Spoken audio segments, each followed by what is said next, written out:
people are always like, look what happened to her.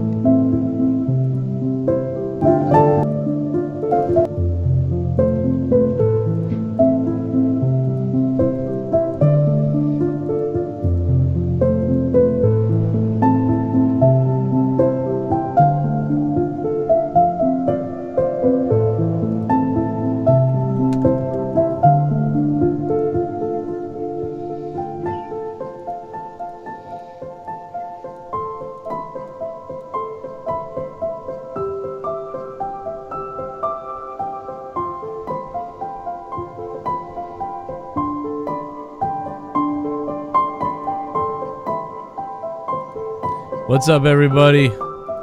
Welcome to the SmackDown review. Only the true legends would come into this secondary stream and hang out with us tonight after basically going live and ending the stream. What's up, Jakey Poo? What's going on, baby? They filled you with hate and broke you. That's what happened. Yeah, I mean, listen, I sacrificed my fucking... There was about 800 people in there with us. And I sacrificed, you know, all the viewers and potential donators. Just to make a statement. Just to be funny. Like, just to do something, yeah. No one saw that shit coming. And for about 10 minutes, you talked about it probably like, what the fuck? Like, anybody, you know? Come on, man. At least you did something. I don't care if there's only 200 people that end up coming in here. At least people who came back in, you got your money's worth or whatever you call it. I don't know. You got something. Or at least you were entertained more than SmackDown was. Man, SmackDown was a piece of shit. At first, you know, they, like I said, it's been my routine saying, but they can't help but shoot themselves in the foot because as much as I'm not crazy about the New Day, I'm tired of it. You know, we got a decent match between Big E and Xavier Woods and Daniel Bryan and Rowan. You know, it had a good back and forth. It was about 10 minutes altogether, and I enjoyed it. And then they have to turn it into an 8-person tag, and it's like, even if it's only for 5 minutes, still, it ruins any goodwill that they built up beforehand. Well, this whole show was garbage because of the tour in Japan and Singapore. I mean, yeah, they were already lacking major stars. They had nobody. That's why they kept the tag going with those people. Yeah, and I understand what they were going for. But they've been kind of doing this lately anyways, and you hit up on it, you know, briefly before. What their goal is because, all right, they have the tag team match. Then they can go to commercial break because now we're turning it into an 8-person tag. Then they go to commercial, you know, after that. Then they come back. They start a new match. They had two out of 3 falls matches tonight. That's their new gauntlet match, you know, and that I know partially is because they want to go ahead and they want to, I'm being summoned. They want to go ahead and, you know, be able to go to commercial breaks without interrupting the match.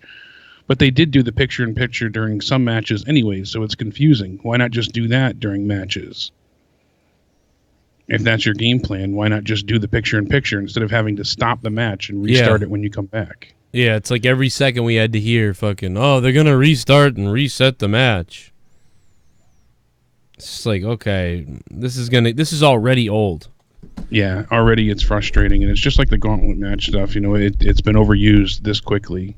This is already, dude. It's already they just started this, and it's already annoying. I can't believe that. Like it's already annoying. Yeah, and then every bit of either promo work or backstage segment tonight, I felt just fell completely flat. It was boring. If they tried to be funny, they weren't.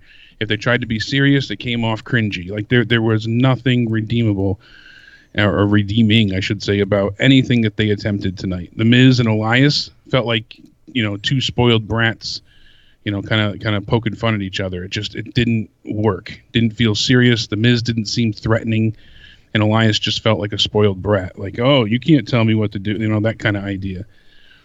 The match that we got with them is a ridiculous joke, and again, it's a 2 out of 3 falls, and Shane's involved, so we get more Shane McMahon, just what everybody wants to see. Right. And we already had Shane before. Shane starts off the night, you know. Granted, it's backstage, but still, it's just never ending with Shane at this point, and it's just too much. Now we're gonna get 2 out of 3 falls matches just all the time, and I'm gonna play your donations, guys. I know you donated. Give me a hell yeah! Here's some now for you. The best thing tonight was Mandy. Goddamn, got me hard quick. Dude, I don't usually tweet out girls like, oh, look at this. But, like, wow. Mandy Rose at least kept me awake during that shit show. Rated R Superstar. Rated R Superstar, thank you for the 316. First donation up on the board. Appreciate that, ma'am. Jesus. That SmackDown was just so awful. There's nothing you can say about it. It just sucks. Smoke weed every day. DA Weed God is here. Joe, we love you. I love you. We don't blame you. Don't beat yourself up. I'm here to talk whenever. Love you, Joe. I love you. I want to be thrown off of the Titanic and run over by the Jericho Cruise. How about that? I want the Jericho Cruise to run me over, NickY J, while I'm in the ocean. I want to be in the ocean as the Cruise of Jericho runs me over, and the prop just cuts me into pieces and slices that the sharks can eat and feed upon. Balor Boy Vlogs, thanks for subscribing. What's up? I don't usually end my show randomly, but that was fun. It was really fun. Some guy was daring me to do it in the chat, so I was like, that's a good idea. Spaz Phoenix, what up? How does WWE manage to make a show that's probably gonna have AJ versus Ricochet, Joe versus Kofi, Balor versus Nakamura, and Black versus Wyatt sound like piss? I don't know, man. It's amazing. Spaz Phoenix, thank you for the $5. I just don't like what they do. It's like everything they do I get mad at. It's crazy. Everything WWE does, somehow I get pissed off at.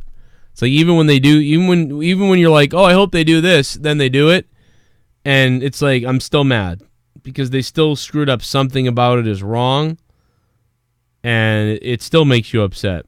Now I put out a poll asking you guys and everybody what they thought of SmackDown tonight. It's got 216 votes so far, and that puts it at 88%. Is WWE SmackDown good tonight? 88% of you said no. 12% of you said yes. So that's not good for WWE. That being said, well, so I mean, yeah, you know, Jake, that match was the best thing that happened. But yeah, aside from that, I think I hated everything else, and I even hated that match because I didn't care really. But I don't know. I didn't even care for that really. Like I said, I started to enjoy the New Day's match, but it just them changing it after the fact. I mean, it does. It takes away from the overall feel because it nulls and voids what you've gotten beforehand. And a little tidbit about Nakamura and Finn Balor. They have been doing that on house shows, but they wanted Andrade to take the belt off of Finn. That was their game plan. Problem is, when they were in Saudi, Andrade's mother passed away. Oh. And then, right after his mother passed away, his aunt passed away a week later. So they've given him extended time off to deal with his family issues. So that's why I said last night, they said his opponent was unavailable currently. That's why Finn Balor's been off TV. That makes sense now why the past 3 weeks he hasn't been there. Yeah, we thought he was hurt. Yeah. We weren't sure what was But how lame was that tonight? He's like sitting there, and then all of a sudden Nakamura just walks on screen, and then they're like, oh, and like then the announcers like said something goofy, like they were like, be careful, and then Finn Balor just smiled at him. Like I was like, dude, how stupid lame is that? Are the people who direct and write these things on vacation too? Like it was fucking cheesy and stupid. 516, hello. Brother Cronin, I knew you would come back. Yes. Hello, Team Nick again. You got me again for 3 straight days. SmackDown Live is such a huge mess right now, dude. I agree, man. It taught me 3 things. This taught me 3 things. 1, SmackDown Live is a complete waste of our time. It's basically Raw 2.0, but worse. Yeah, no, it's worse. It's like a recap of Raw, and then they do a bunch of horrible shit afterwards. And all this crazy stuff happens on Raw, kind of, but nothing happens on SmackDown. Yep, and it comes to prove my point. Like I said in Stomping Grounds, the New Day and this whole Ziggler thing is just a waste of time. Why do you continue it? I have no clue. But how lame was that tonight? He's like sitting there, and then all of a sudden Nakamura just walks on screen, and then they're like, oh, and then like then the announcers like said something goofy, like they were like, be careful, and then Finn Balor just smiled at him. Like I was like, dude, how Yeah, there's Dolph Ziggler and Kofi Kingston. When I saw that tonight, I did, and unfortunately, we got the news the other day that Dolph Ziggler is going to hang around and stay around, and he's going to be back, and don't be too sure that it's not going to be a triple threat. Dolph may not be involved, but there's still, because originally I had said last night, they want to go with a triple threat with Kofi Kingston, and he'll have Samoa Joe, and they were thinking about doing Kevin Owens. Now, Dolph didn't get the ability to be in that triple threat match tonight, or to make it a triple threat, but I guess tentatively the plans are to still turn that match into a triple threat with Kevin Owens. Yeah, agreed. Seems like you're so down all the time, Joe. You mind if I say something that'll probably make you funny? Like make you laugh? Yeah, sure. I mean, I'm laughing right now at WWE. I think I know who actually filmed Ricochet. Who's that? Mojo Rawley. That's why he was cutting all those promos. Figure it out. Oh God! Imagine if we took him yelling "Figure it out" and like Ricochet finger blasting himself.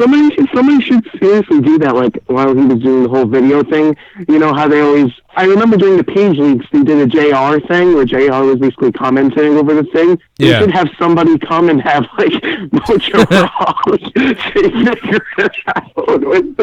You get it? Dude, I will fucking die. Somebody, TSS, where are you, bro? Seriously, do that, TSS. Good call, man. That was TSS funny. Wants to go through all that footage. I've got a major ear fucking infection type of thing going on here, and I'm watching SmackDown. And I'm just like, I just want to die. Please kill me. I'm sure I'll be back to normal next week. 502, hello. Hey, Jake, Joe. Hey, how's it going? This marks week 3 that I willingly, purposely did not watch SmackDown through and through. I cannot sit through 2 hours of SmackDown anymore. I just cannot do it to myself. At least it ain't 3 hours. Yeah, I mean, granted that, but we're getting Finn Balor and Nakamura, and they can't even make that look exciting. Finn Balor, like you said, he's there talking. I mean, it was pre-taped because they're heading over to Japan anyways. But there's Nakamura just kind of strolling by, and it's like, you're gonna have him too sweet the belt. Come on, like you couldn't even see it right. The angle was bad, the setup is bad, and they're only doing this because Andrade is not back yet. It's like, as much as I want to see the match, they just force you into a scenario that you don't want. They make it uninteresting. So the thing that really pissed me off to how having tonight, and Joe, you've already, Jake, I'm sorry, you already spoke on how, I really did like the interaction last night on Raw with the New Day and Daniel Bryan. For some reason, Daniel and Xavier have great chemistry. There's something about those two that when they get that going pace, there's something there. But like you said, tonight, that tag match was great. I enjoyed it. But as soon as they had everybody else come in, I said, I cannot do this to myself because I know they're going to make it an 8-man tag. You know what I did? I changed the channel. I can't do it to myself anymore. I can't. Yeah. See, that's a huge problem. You shouldn't be wanting to tune away when you're having, especially after something relatively entertaining and good. You should be wanting to watch more. It's the reverse effect. Why did they do that, man? The other thing is the wild card rule. Let's just go ahead and say that the wild card rule is null and void at this point. They just need to come out and just say the brand split is over, because all that wild card did underneath was give Vince a pass to book whoever he wants to on these shows, so he does not have to say, I failed. Well, it also covers him, too, because fans were complaining at one point in time where they went to shows and they didn't get to see, like, Roman Reigns isn't there tonight, right? So that's a big missing. So if you only have a set roster for SmackDown and your main draw doesn't show up, that's a problem.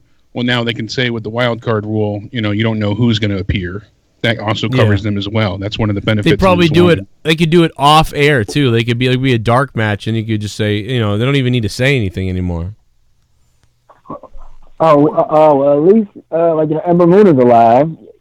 I guess I can be. Not really though. She lost in 2 seconds. She loses. They destroyed her Nintendo 2 weeks ago, 3 weeks ago, and Ember Moon gets pinned in a minute. I think it was like a minute and 20 seconds. I mean, yeah. Oh wow, she's distracted. Come on, that's ridiculous. I don't know. The whole thing. They give her finally 1 minute and 20 seconds. It's always the mean girl bully angle. It's always that. It's always the mean girl bully angle. Yeah, so unimaginative. That's all they have. And then they have everything with Alexa. Now she's going to get a rematch if Nikki could beat Bayley. Well, then how come Nikki Cross isn't getting the match? Why is it for Alexa? I understand what they're doing with the storyline, but even that still, I know what they're going for, but it's just... Well, show it on camera. Show Nikki being like, give me a match against Bayley, and if I beat her, Alexa gets a chance at her. She said again. it to Alexa backstage. Yeah. I don't know if you missed that, but no, I saw like that. You said, they don't build it up properly beforehand. Yeah. And show her Alexa going to Shane. Yeah, exactly. And Alexa didn't seem thrilled for it either. I figured she would be. I know she's supposed to be like, look down on Nikki for everything else, but she'd still. It doesn't have to seem like thankful. Yeah, why would at least I'm going to get a title match out of this possibly? Yeah, why would Alexa be concerned? The whole reason why this is happening is because that's happening. If there was no Nikki Cross, you wouldn't even get a chance. So now Nikki's telling you, "Oh, I got a chance against her," and then Alexa acts like it's never, like it's retarded. She should. It could have never happened. She doesn't have a chance to win. Instead of that, Alexa should have been like, Nikki, something like this, and I'm not saying this should have been it, but something like this. Like, listen, Nikki, that is incredible that you did that. You know how you like on the airplane when we're flying somewhere or whatever, like that you like to have the window seat?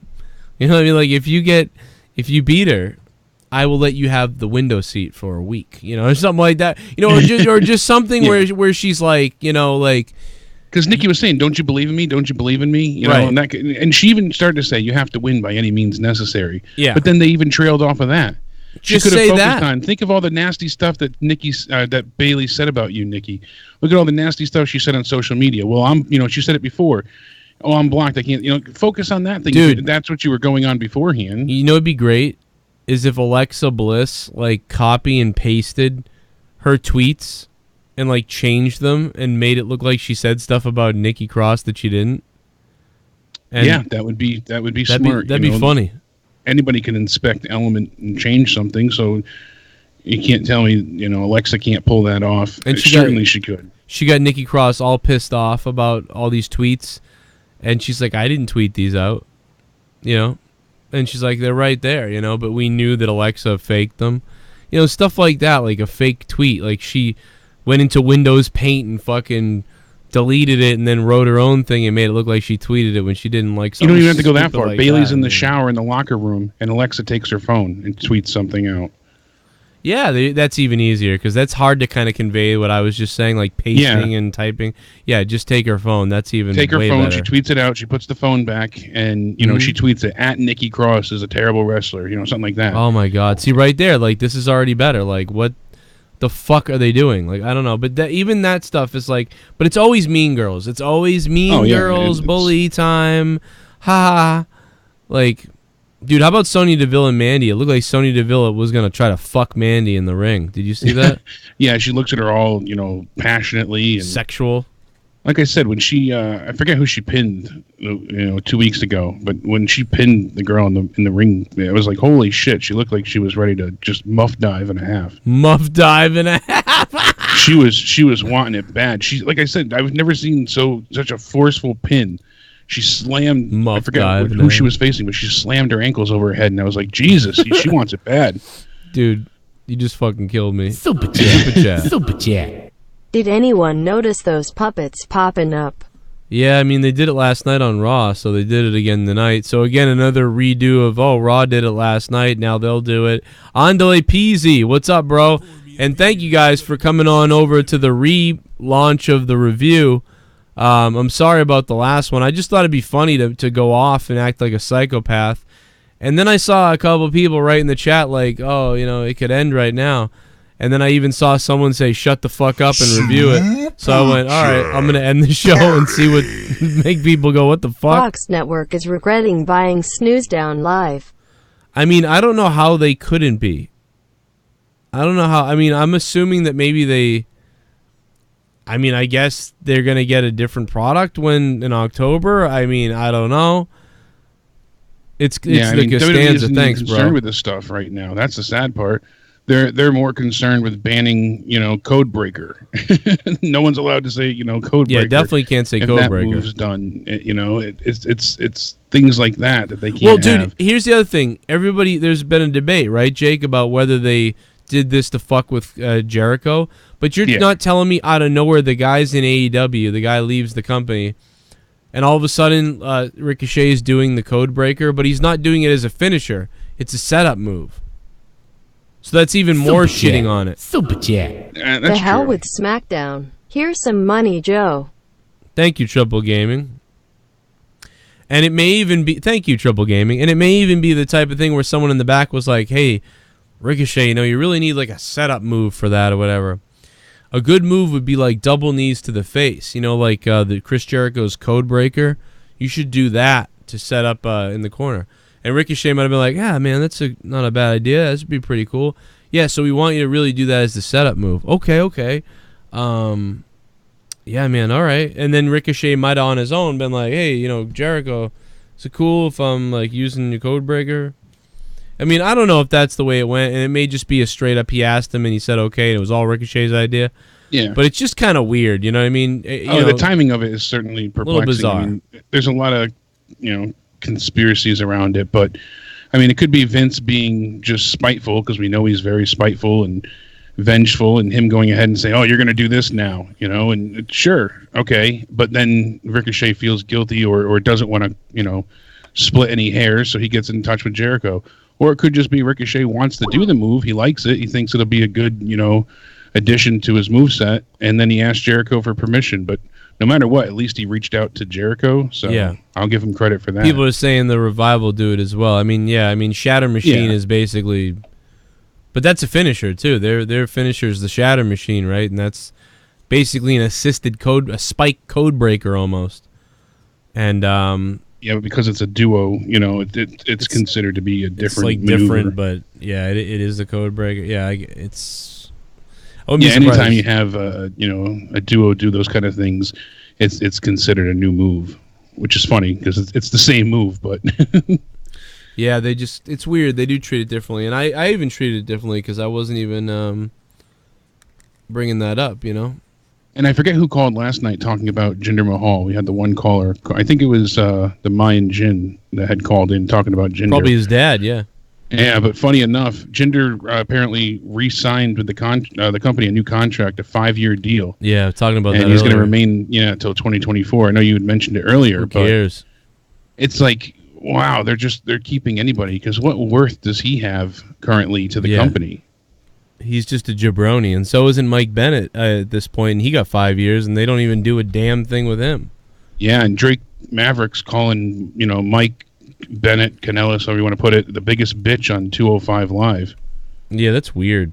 They were going back and forth because Mike was saying, oh, they have time to put Drake on Raw, but they don't have time for the guys who kill themselves in the ring. And he was bitching about not so much the 24/7 angle, but the fact that they're not utilizing any of the cruiserweights. And he says, someone said to him, you can't bitch, you re-sign. He's like, sounds about right. People demand change.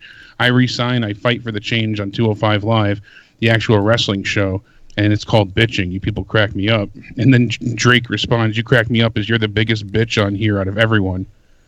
It's like, wow. Why does he have this as his pinned tweet from September 2018? Yeah, the ROH one, I'm not sure. It's really weird. Joey Jackson, what up? Nikki, just the right amount of chubby and crazy to imagine her blowing you in a Payless. Shoes restroom. SmackDown 1/10 JCS 10 out of 10. She kind of reminds me... Hey, Joey Jackson, thank you so much for the $4.99, dude. She kind of reminds me of the first girl who ever blew me. Joey Jackson, thank you so much, man. Thank you guys for the donations. If you want, let's go, motherfuckers!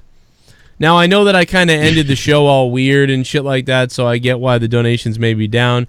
I did it. Fucking, I sacrificed money tonight for a goof, you know what I mean? Fuck it, I don't give a shit. But if you want, the goal is up there at $30, and, or no, what is the goal tonight? I got it at, fuck, I don't even know what I have it at. I think it was at 50. Oh, is it 50? Oh, yeah, we're never going to hit that. Well, fucking, oh, well. But, Joey, thank you. Thank you, Joey. I appreciate it, bro. Says contract is up soon, too. These 2 out of 3 falls matches are the dumbest fucking shit I've ever seen. They're just going to get old, man. C.S. Williams, 2014, thank you for becoming a $5 shit bum. And, yeah, they're just going to get old, dude. They're going to get fucking old. I mean, they really are. Like, it's already old. Like, it's already annoying, and you already know what they're doing. So it's just annoying. And hats off to everybody in the chat. 700 people here. After I pulled that fucking annoying rant and troll job on that last video that was, like, half annoying as fuck, and you guys all still came back in, that's pretty badass. You guys are committed, man. I give it to you. But, yeah, Mike Bennett, I don't get it. It's the fucking pinned tweet. Why is this... I mean, that is bizarre. Where the fuck is the button? What the fuck is this? And then Rusev's contract is up soon as well, so he's leaving, tentatively. And who said I was unhappy? He's just going after everybody now. Yeah, because somebody's, Drake Maverick said, I'll see you tonight at your unhappy workplace, and Mike Bennett someone said Mike Bennett wrestles, and he said, nah, Mike Kanellis does. Mike Bennett is busy being a dad. Then he wrote wrestling. He liked that one. Mike don't even comment when I comment on him anymore. When you tune into 205 Live, he's great on there. He really is a huge asset. And that's what is just, it's confusing. I'm surprised he hasn't been the cruiserweight champion yet. He was responding to a lot of people today. He was going full Road Dogg. What is he, the new Road Dogg? Going after everything. I think he's kind of defending his choice to re-sign. Look at this guy, D-Rad. It's your damn fault you shouldn't have re-signed. You bitch on here constantly. You know what's funny is Mike Kanellis never bitched. Mike Kanellis for the last fucking... these people that actually tweet him are fucking retard cunts. Because for like the last 2 years, Mike Bennett has done nothing but be a company man and be like, and people tweeted him, why don't you do this, that, why? And he was like, you're nah, right man, that, it all comes to you. It all will come out. The first time he starts bitching, they say all you do is bitch. He never bitched really before. Did that too. You were right, because he would say over and over again, like, I'm just going to keep working hard and keep my head down and do what I have to do. And people are like, oh, you should leave. You should be done. You should be fighting for more. And he's like, I like being on, in part of the company. I'm happy where I'm at. And he always seemed very thankful. So it was, Maria said a lot, but. I'm typing that right now on Twitter because now I'm pissed off. Yeah, but he hasn't complained until now. And even now, he's not really complaining. He's criticizing the booking of Raw. I don't consider that bitching, honestly. He's saying, how can you make time for, the GM of 205 Live, but not its wrestlers who go out there and kill themselves? I don't consider that whining and bitching. He wasn't saying, oh, you don't use just me. He was talking about the entire roster. He keeps saying that 205 Live needs its spot back on Raw. They need to be featured on Raw again. Bring back the cruiserweights to Raw or SmackDown or anything. Give them some type of, main roster time. That's not bitching. He's fighting for everybody, not just himself. If he was saying, why am I not the champion? Why am I not being used? Why am I not? Then I would say, yeah, he's really, he's got to stop. That's too much. But that's the exact opposite of what he's doing. He's trying to get, him and the boys, as you would put it. So... And I'm worried at this point with everything with Bray. It's only 2 nights in that we don't have any type of Firefly Funhouse promo. And, we saw Mercy and Abby last night. Then tonight we saw Ramblin' Rabbit behind Sonya Deville. And then we saw Husky behind, Matt the Misfit said, behind Daniel Bryan and Eric Rowan. So I'm just genuinely curious, but also concerned. I'm wondering where he's going to fit in on the main roster at this point in time and how they're going to be booking him. So I'm intrigued, but I'm genuinely worried that this could go south really, really quickly. So Dude, I just tweeted out, for 2 years, Mike Bennett worked hard and people complained for him. He finally speaks up a bit and people get all bitchy that all he does is bitch. Who the fuck you talking to? Then I said, read his tweets from the last 2 years and feel stupid. I'm talking to you, midget. And then I tweeted Drake Maverick in the tweet. Please go look at that on Twitter. It's kind of funny. I mean, they may be working everybody. They're probably just working everybody, to be honest. Like, that may not even be a real fight on Twitter. That may just be a big work, but just in case, just for fun. Slap the fucking black off his face. Shit. Oh, shit! First SmackDown I've watched in over a year. Ouch. Fucking garbage. I wish I had something better to say. Here's $20. Whoa! DC fucking Derek USA chiming in with the $20. Slapped a black off his face. Man, imagine if he did this in a movie nowadays. I don't know if people would freak out. But he was... Because this was fucking crazy. I enjoyed it. Yeah, that was next level. But, yeah, man, holy shit, DC Derek. Thank you for $20. Motherfucker, Christ. That is... Do a little basketball dance off the concrete. Thanks, DC Derek. I mean, I'm just so sick of you little meth head More devil worshippers. I'll be honest, I'd like to take a big bite out of your face. The only things I liked about SmackDown was Balor versus Nakamura IC title feud is happening. And the appearances from Huskus the Pig Boy and Ramblin' Rabbit. Yeah, I mean, that was kind of cool, I guess. But, yeah, it's not enough. It's all teases that we got last night. So, like, I'm not going to mark out for a fucking puppet. First of all, Matt the Misfit, thank you, dude, for the $10, Matt.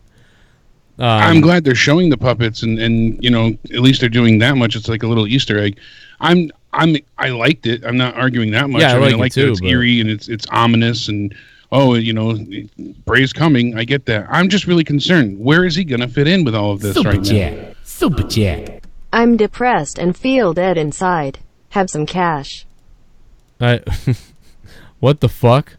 Who's depressed and feels dead inside? J Paula, thanks for the $2. Why are you depressed, man?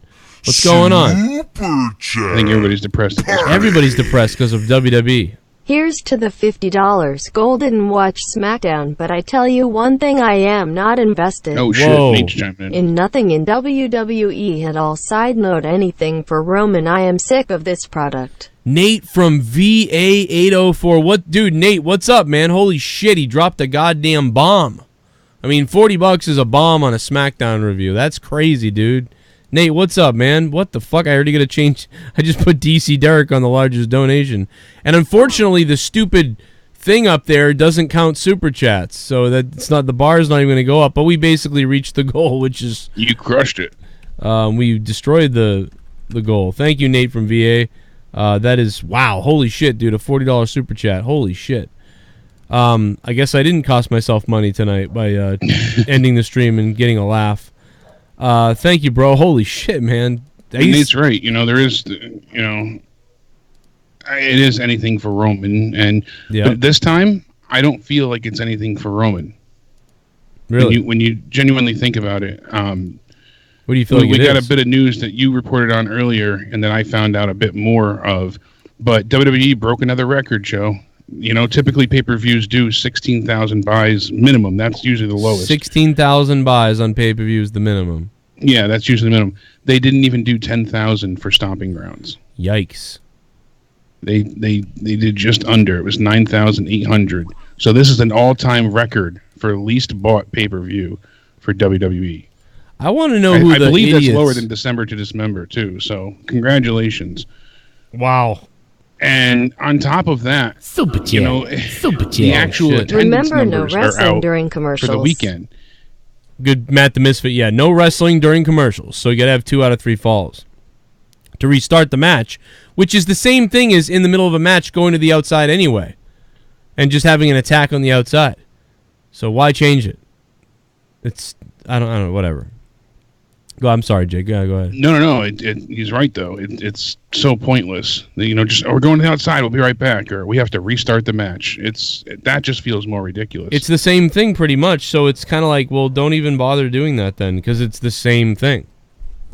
So we knew that they've had house shows in Spokane, in Washington, obviously, and then we knew Stomping Grounds was there and Raw the next night.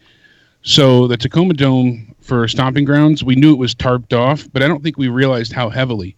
We kept saying how many fans we thought, roughly. We were figuring like 9,000, somewhere around there.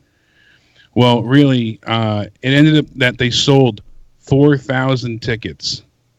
4,000 fans paid for tickets. Wow. Now, they also gave away some tickets, but from what I heard, they only gave away roughly 3,000 tickets. That's 7,000 seats.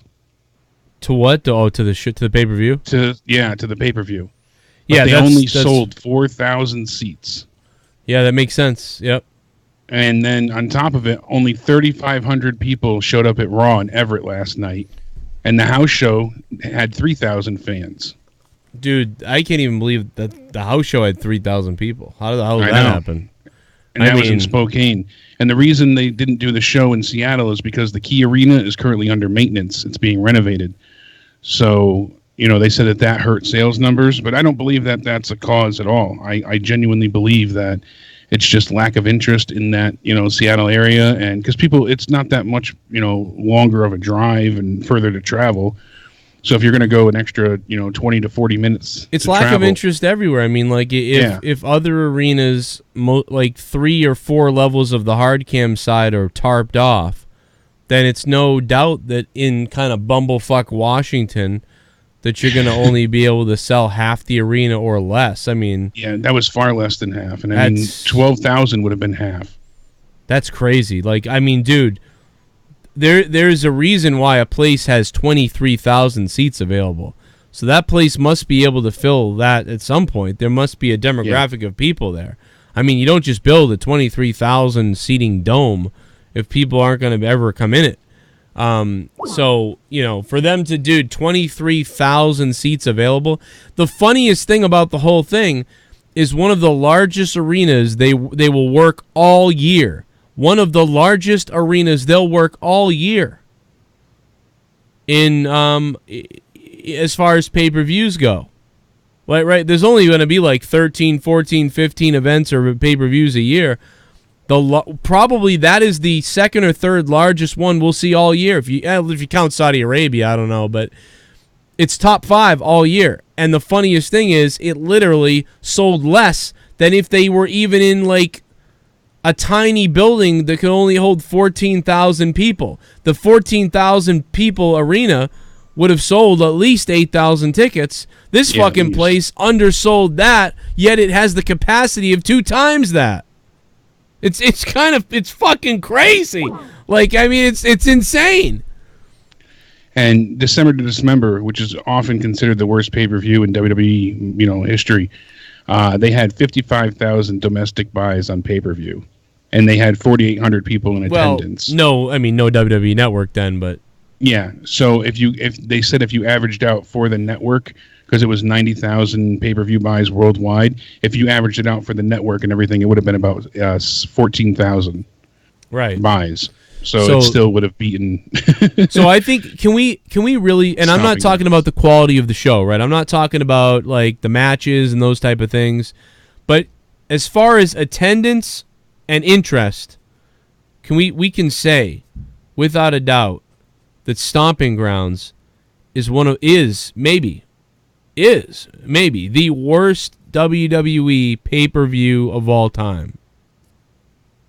Can we say that as far as attendance and because certainly seems that way. I don't think there's ever been something worse. Now the pay-per-view itself was okay. It wasn't the worst pay-per-view. Overall.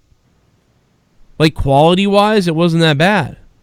What did we give it? Close to a 6, I think. I did. You gave it a 5, I believe.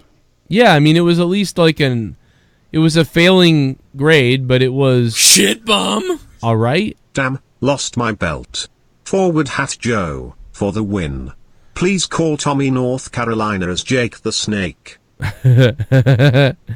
Dude, I will do that. Trust me. I will call Tommy as Jake the Snake. I performed a horrible joke on Tommy NC earlier tonight, and it was kind of funny. It was horrible, but it was funny at the same time. It was. It had me laughing. John Montgomery, thank you so much, man, for the $5. I appreciate that, and I don't know who's going to take the belt tonight, but... Give it a hell yeah! Did we all see after the match Sonya give Mandy the loving hair tuck behind the ears? Yeah, that and was the weird. Fuck me eyes, only for Mandy to give her the settle down look and pull her out of the ring. Yeah. Rodzilla Guns, thanks for the 316. Rodzilla, that is a great observation. I noticed it too. She stroked her hair like, hey, let's fuck. And then Mandy was like, no, get out of the ring, come on. It was weird, dude. Like, I mean, I liked it in a weird way, but I mean, it was weird. Oh, shit. Nate from VA is the current champion of the stream. But here is Tommy's boyfriend to pass some cran out to the JCS community. Jake DeMarco and Joe Cronin are aroused again. Come on, make me believe in tasty. I'm so thirsty, would you answer me? Tommy's boyfriend. All my friends are fucking the man, 'cause all my friends are drinking cran. They're drinking cran. 'Cause all my friends are drinking cran.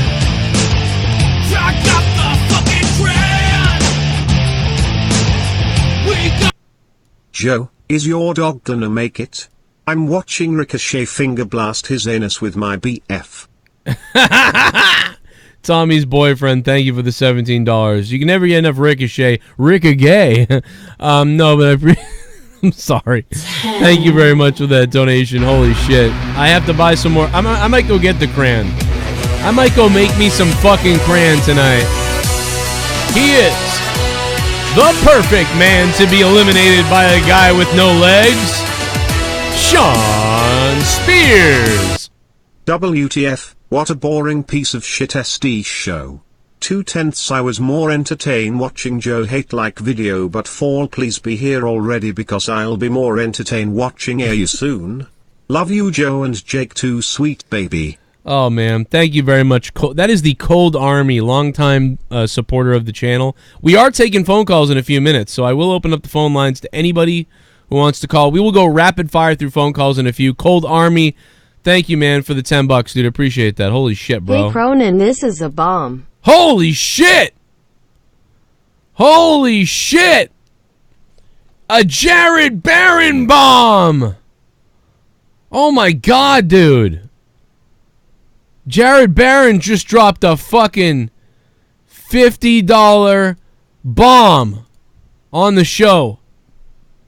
Oh my god, Tommy. Tommy NC, are you watching this? Holy shit, Jared Barron. Go sit on a dildo. Oh no, come on, Tommy. Come on, Tommy. Oh my god, dude. You piece of shit. Hell yeah, it's party time, Jared Barron. Play the song. Jared Barron is... Wow, dude. Jared, thank you. Holy shit, bro. Jared Barron. Fuck. $50. What the fuck is going on, dude? SmackDown's on fire. What the fuck is happening right now? This is a bomb incoming. Anyways, I really hope AW doesn't flop. It's a lot of hype, but let's wait for the weekly product to see if it's SNY good, because truthfully anyone can put on PPVs. That's true. I mean, you're right, but it was only a 5 out of 10 pay-per-view still, but holy shit. Nate from VA. Nate from VA dropping $100. Holy shit.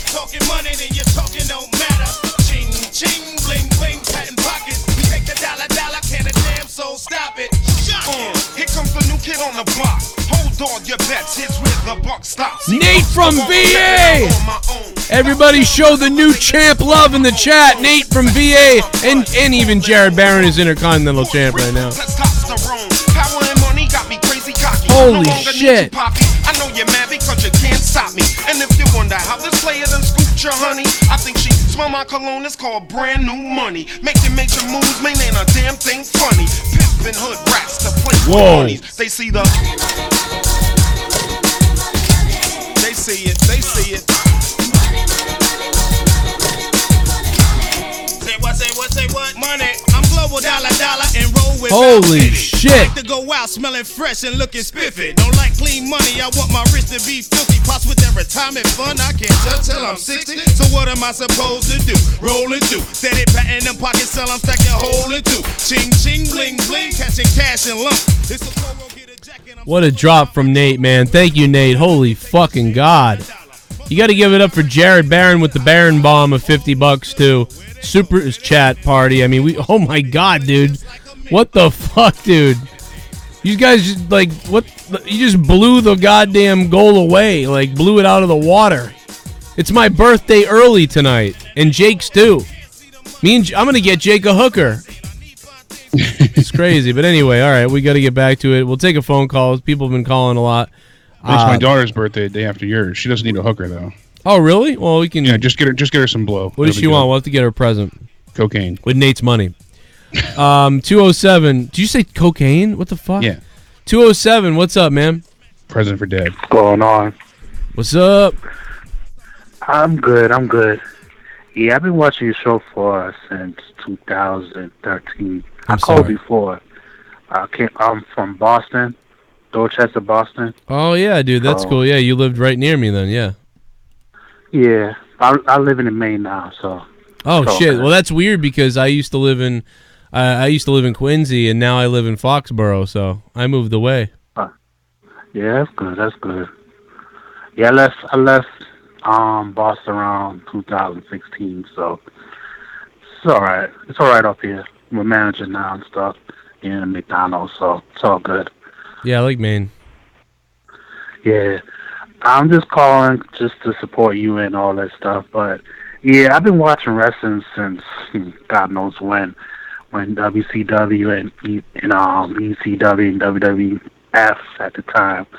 But thing is, I think that I was watching some show last night, some wrestling show. They were talking about the ratings. The reason why like WWE's failing because they visiting all this Saudi Arabia stuff and all this other stuff that they doing. Yeah. And that's what they had like Jinder Mahal champion. Now he's not even noticed anymore. And it's like ruining all the characters they have there. Like they say like Raw last night had over 3,000 attendance. And they had to edit it out to make it look like it's a lot of people there, you know, and it's kind of embarrassing because for being a big fan of WWE, I remember when Stone Cold and The Rock and all those guys had like big audience draw and created superstars, but when they all left through the injuries or went to Hollywood and stuff, they know how to create superstars. And then when they created certain superstars, they only push only certain superstars. And that's not fair for the other wrestlers who bust their butt over the years and they haven't been noticed, you know. And like I think when they had that first split, like 2002 to around 2007, it was all right, but then it died down less and less every year. And now this year it's tremendously bad with the wild card and all this crap. And the thing, I want to comment about Seth Rollins saying that, he talking about Dean Ambrose leave because the character created, because they keep pushing Roman Reigns like he's a freaking god and all this stuff. I mean, I understand he's a good wrestler, but the character is not that good. No, he's not. Tired of it. His moveset and all that is all right? But it's like he's got every week. but nobody is like a Cena or a Macho Man or a Hulk Hogan. Nobody is reaching. Exactly. They're all mid-carders. We have a fucking an entire roster full of mid-carders and then a writing team and stories every week that aren't good. I mean, honestly, I I had a game called WWE 2K13. If I could create a show, I could make this show be even better than they pulling off this crap now. They got so much talent on this roster. They're not even doing good. Like, all right, you made Samoa Joe be their biggest heel, one of their biggest heel. They dropped the title, then he go after Kofi Kingston. Makes no sense at all. Like, build him up like he's a top heel. Let him be a bad guy. Let him be a heel. Let him make other wrestlers look good, you know. But and then it's dumb. It's horrible. It is. It is horrible, and I hope AEW do good, because this is probably the last hope for wrestling fans to turn to now, because WWE right now is not doing good, unless CM Punk probably was right when he did that pipe bomb years ago, when he foreshadowed it. Like, look, it'd probably be better off when Vince is gone. Maybe when Triple H take over, and then he probably ain't gonna take over. Maybe Stephanie might take over. It might get ideas from Triple H. Oh God, I hope Stephanie doesn't. Stephanie is such a shill right now, dude, that it's Stephanie just goes out there and says the same corporate shit. I think that caller, by the way, formerly from Dorchester, thank you for the call. I'm pretty sure you just said every cliche thing that we say every week, like all rolled into one call right there. But yeah, Stephanie, all she cares about is looking Still good makes and it true.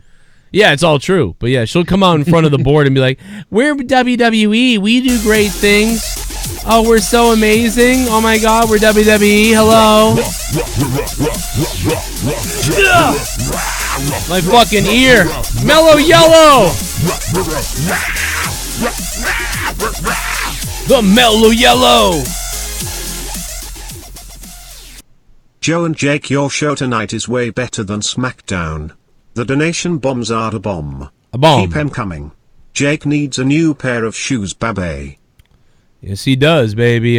Mellow Yellow, thank you for the $4. Good to hear from you, Mellow, you bastard. I'm sorry you had to watch SmackDown tonight. I apologize for that. And I'm sorry if you sat through my weird rant from earlier, but at least you came back, man. Appreciate that. Cheers to you. Here's some water. I'm drinking tons of water. They said water is good with the antibiotics. I mean, obviously, water is usually good for everything, so I assume that that's the case. You just can't do too much. Oh, Jesus. What the fuck, dude? What the fuck is going on right now, dude? Is this a different one? Jared Barron, 101. Bomb Boy. Oh, my God, dude. Jared fucking Barron. I got a gang of fists in my pocket. Holy shit. Fist in my pocket. Fist in my pocket. Jared Barron. He becomes the champion now. Oh my God, dude, what? It's a fucking war. Oh my God, what is going on right now? Holy shit, dude. You ain't talking money, then you're talking no matter. Ching, ching, bling, bling, patent pockets. Take the dollar, can a damn soul stop it. I gotta fix it. Here comes the new Jared Barron. Hold on, you bet. He drops it 101. I'm stepping out on my own. About time I elevated to claim my own throne. Success in my blood. Call it home. It's me, Ryback. Hey, Joe, you like my tongue? Do you like when I move my tongue back and forth like that? You like that, Joe? Well, like Nate said, it's not a war. They're just showing love. You like this fucking tongue work? Do you like this fucking tongue work? Although like that might be out for it. I'm not sure.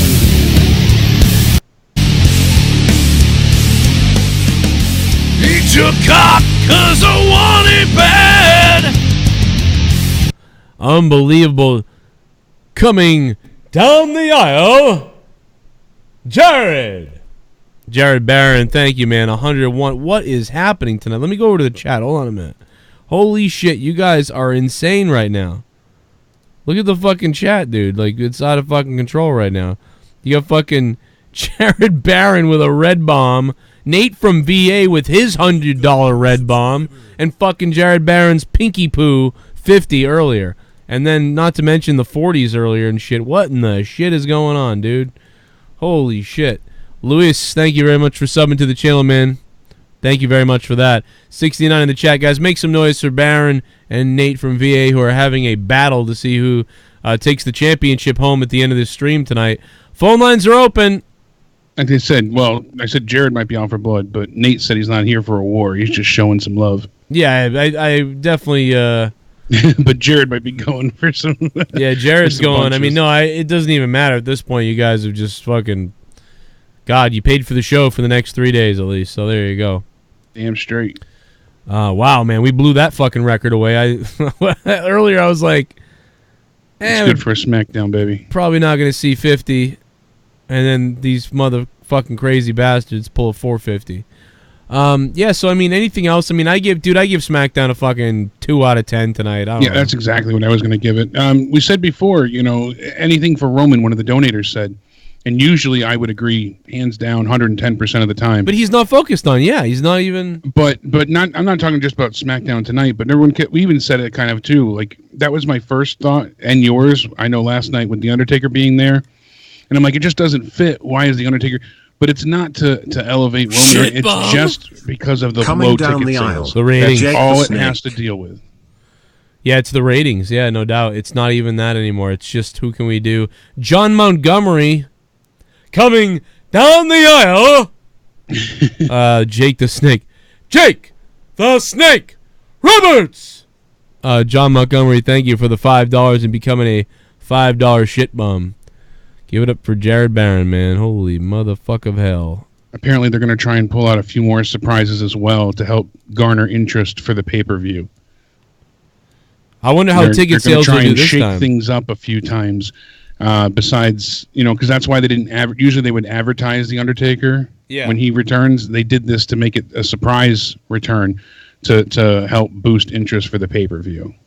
Which immediately, but now they are hyping it up. There we go. Well, they are hyping it up. Wow, Roman Reigns and the Undertaker teaming together against Shane and Drew, and I mean there was already talks about Drew and but Undertaker. But they are hyping it up. But no. I'm saying they didn't announce Undertaker's arrival before he came back. Oh. Yeah, usually they would say like this Monday on Raw, the Undertaker returns. Yeah, they didn't do that. They wanted it to be a surprise. Oh, it's train time. Man, people are going off, Jake. I don't know what's happening. My enemies are the holy shit, dude. It is time to pull out the crayon.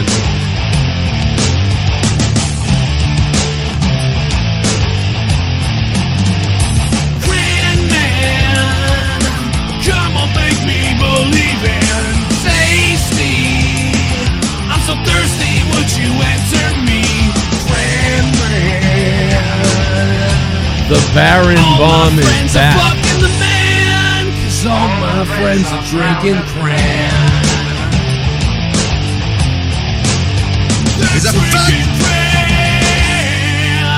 you? All my friends are drinking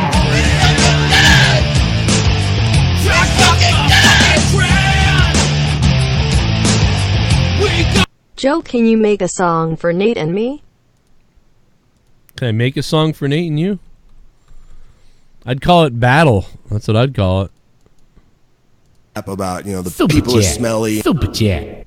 Wasn't McIntyre versus Taker supposed to be at Mania?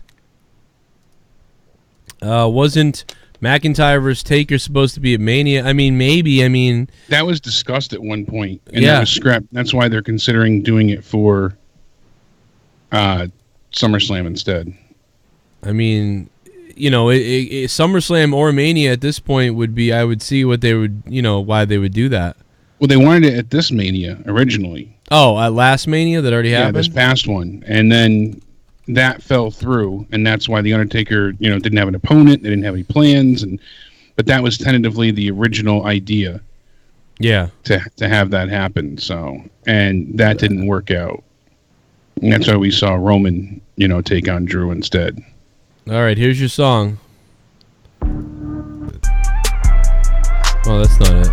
That's not it. Hold on. Motherfucker. All right, here it is. There I got it for you. Yeah, I mean, that's what it is, though. The Undertaker's back to boost ratings. Yeah, I mean, it's going to work a little bit, but I don't know. He's 54. How many times? What are they going to do when he can't do this anymore? What is Vince going to do then? Yeah, I mean, I don't know if anything can save this shit. Again, they've always used crutches. I've said it for years. It was Goldberg and Brock, and now it's Taker, and I just can't believe it's Taker, but let me see if I can pull this up for you. Jared Barron and Nate from VA. Here we go. Here we go.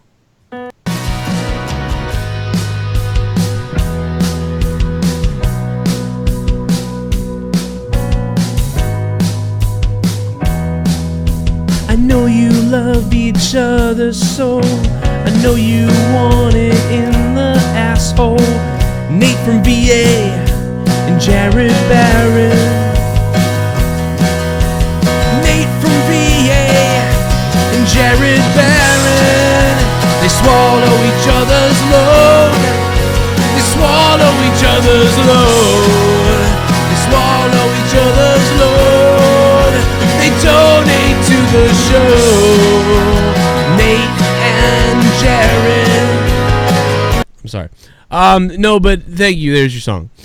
Jared Barron with the 101 has championship. It's unbelievable, and I am hard, and I am throbbing down below. We will take more phone calls right now, 339-226-6610. If you don't know the number, I'll put it up for you right now, or you can Skype add me, Danny Deadly, D-A-N-N-Y, D-E-A-D-L-Y. And the number is already up there, and I'm an idiot for trying to put it back up there again. But otherwise, you can just dial 339-226-6610. I see some phone calls. They dropped, so call back. We'll put you on.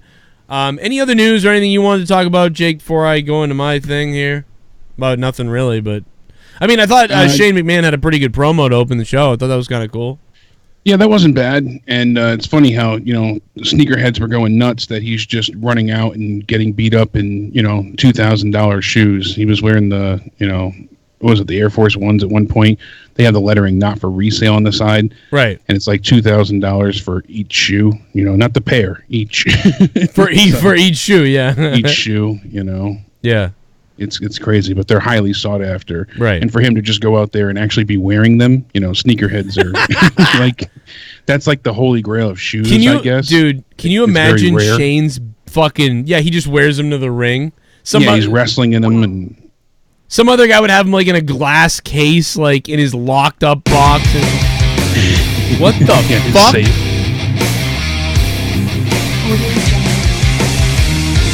plan the spot all day. What the fuck is going on tonight? What the fuck is this?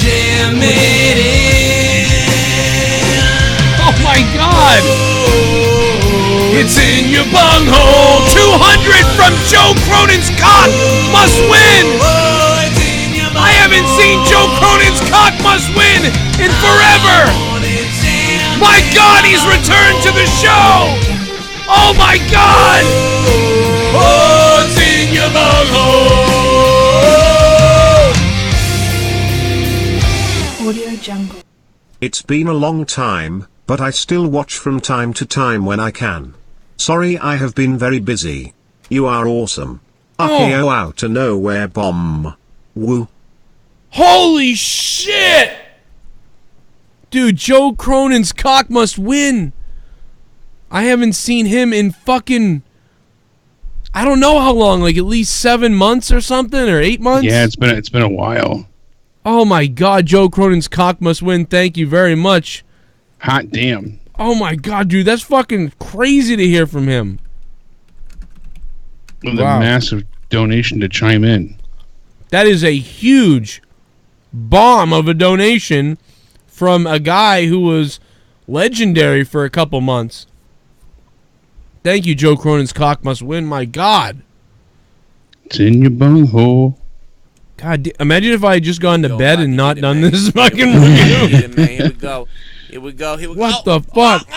Early birthday love and support. Yeah, this is the birthday love. I just realized one more good thing about Stomping Grounds besides the DBRY and Co. What's that? Matches. Charlie Caruso looking like a porn star last Sunday.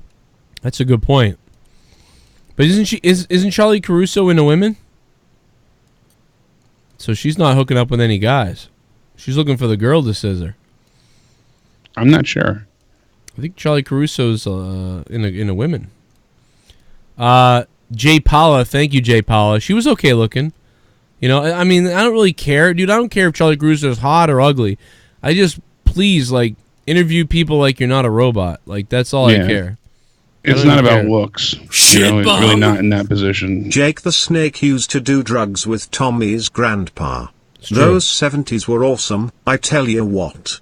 Call him Jake. Wow. John Montgomery, thank you so much, man. You want me to call Jake...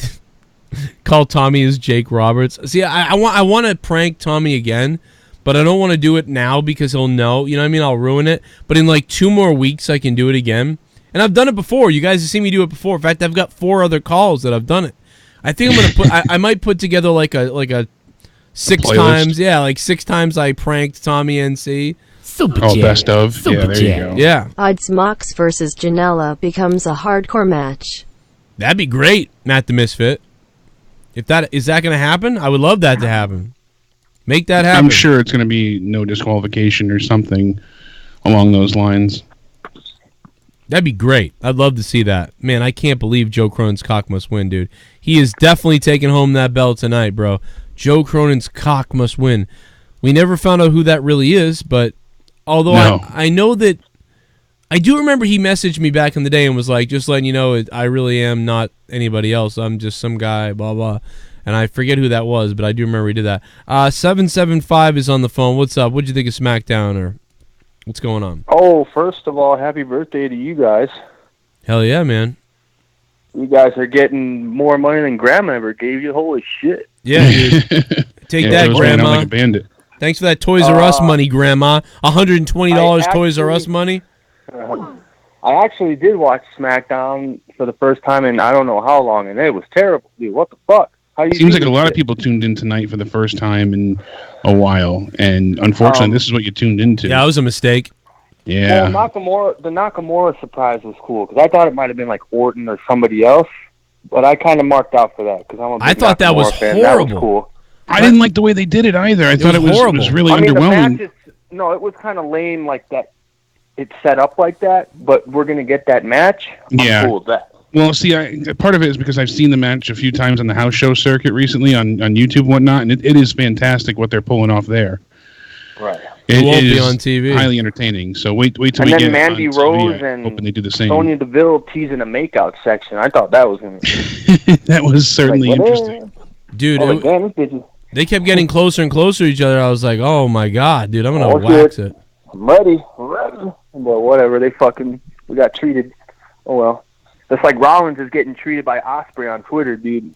You see all that crazy shit? Yeah, Ospreay and Rollins are going. Ospreay said, Rollins finally had to go to the bank account thing. Yeah. And that was so lame. And then Baron Corbin interjected himself. He's like, I don't even know who you are. I just want to be a part of the convo. And then Ospreay's like, that's why Raw sucks. Yeah, exactly. Because, you had Seth saying, oh, no one works as hard as I do or as much as I do. And Ospreay's like, I've worked more matches, sit down. And you have Seth calling him little guy or little man, that kind of shit. And then Ospreay made a shirt. Did you see that? The little guy shirt? No. All of his New Japan accolades. That's awesome. And he got like 5,000 followers within the last 24 hours because of all this on Twitter. Like, what the fuck? Jesus. Fucking sick. Yeah, dude, it's crazy. I don't know. It's going to be interesting. And it just goes to show, like, that WWE... for Rollins to go out there and just do that, claiming, this is the best company... You're fucking wrestling half at the arenas, bro, and you're headlining with Baron Corbin. Like, there's nothing exciting about that. So he started the whole beef. Yeah, because he's bored. What the fuck? I don't blame Seth for defending the WWE and himself. He's the champion of the company, so I don't blame him. But he dug his own grave a little bit. He's like, find anybody alive who's better than me, and Will Ospreay was like, what up? Yeah, he answered the bell. I don't blame anybody for challenging that after what we're watching on that product. But if I was him, I'd say, hey, Will Ospreay, you're gonna spend more money on fucking hospital bills in your lifetime than than you'll make in actual payouts. But you notice, like, people don't get injured outside of WWE in the capacity it does in WWE. Well, Ospreay was out like 7 months, dude. I think they do get injured, but it's just not I mean, they do get injured. He You was can't out say that. for quite a while, Joe. They all get injured, but I feel like it's a little less frequent because they're not under such pressure. You know, they're not traveling as much usually. But no, I mean, they still do get injured.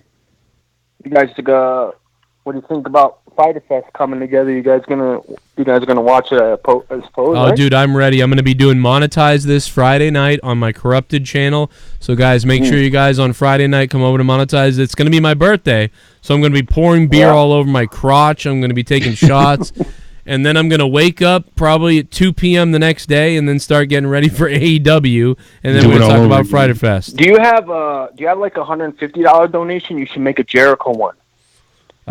Like the dick, and then just make a song about it. It's me, Jericho. The dick. And then, I'm the dick! And like just make it all like 80s rock. Something. That'd be cool. That's a great idea. It's me, Jericho. The dick.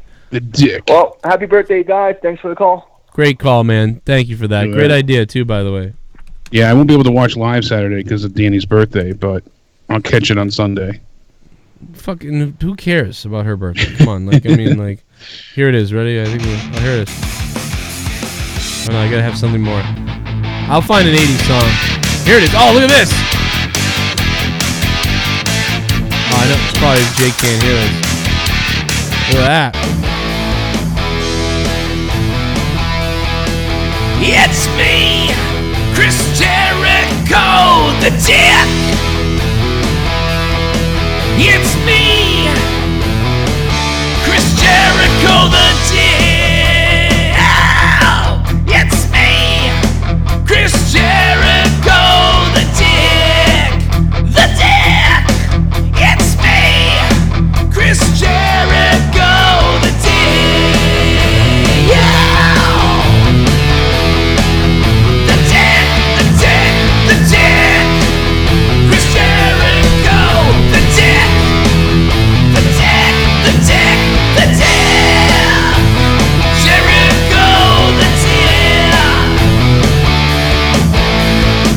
I put my fist in the air.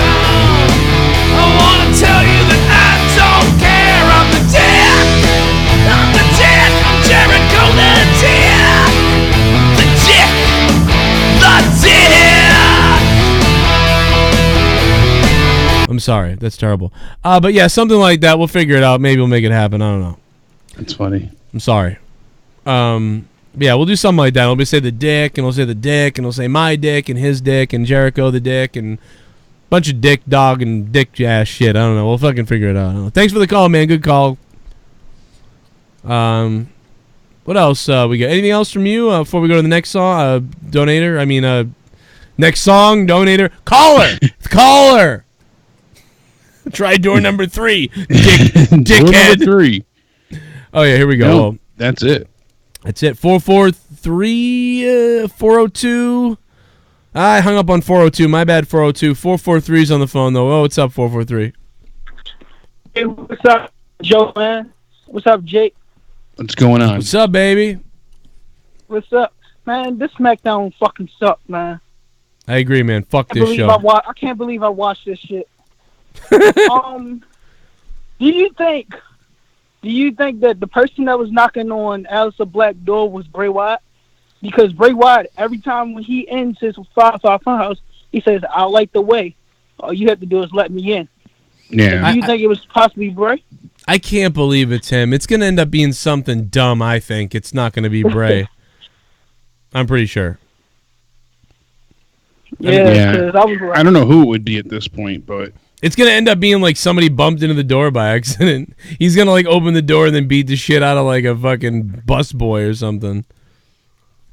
Seriously, like it's ridiculous. And one more thing, they buried every champion this week. Like they buried Daniel Bryan and Rowan. They buried Bailey. They buried just about everybody, even Kofi. Yeah, Ricochet lost. Kofi took a pinfall. Kofi got beat once. Yeah. And then, dude, even like Finn Balor Seth had to be saved by Becky. Yeah, dude, the champions all look like idiots. Dude, Finn Balor, when Nakamura comes on screen, he's just like, and then Balor's like, like smiles all stupid, like, yeah, like, and then the announcers were like, careful who you wish for, or something like that. It was like, wow, this is gay. Like, I'm like, this show is lame. All right, Joe, I appreciate the call, man. I'll call again probably tomorrow. All right, man. Appreciate it, man. Good call, man. Short and sweet, and that's a good call. It is. It really is a good call. Straight to the point. Straight to the point. None of this like, hey, I didn't watch. Did you watch? I think with Aleister Black, I don't think it was anybody specifically knocking. I think it was just supposed to be like, I'm coming now. Yeah, but we don't know. Oh, yeah, really? Yeah, I don't think it's actually anybody knocking at the door, because then he, you know, like someone, the lights cut out for a second, someone knocks, and then he's just looking, and he's got that evil look on his face, and, you know, it's just the way the camera flashed towards him. I think that, you know, it's just like a sign that he's going to be appearing on SmackDown again. I don't think it was somebody specifically challenging him. We got ourselves 407 on the phone. 407, hello. Hello, Joe. Hello, Jake. How you guys doing? This is Jersey Rampage from Twitter and the BPJR from YouTube. Hey, what's going on? Jersey Rampage, what's up, man? Doing well. Happy birthday, you guys, as well. Thanks, man. It's not my birthday. It's Joe's birthday. It'll be my birthday happy birthday, Joe. on Friday, yeah. My daughter's birthday Saturday. We're having some kind of birthday party tonight, though. He's partying big. Yeah, Joe's turning 50, so. Oh, hey, that's cool. We're all still young. About SmackDown, I watched it, but and I just turned off because I was bored. 2 or 3 fall matches. It's like, what? We're going to do this every single week. It's like boring repetitive shit. I'm already knowing the commercial thing. Yeah, there really wasn't a lot to be excited for tonight, unfortunately.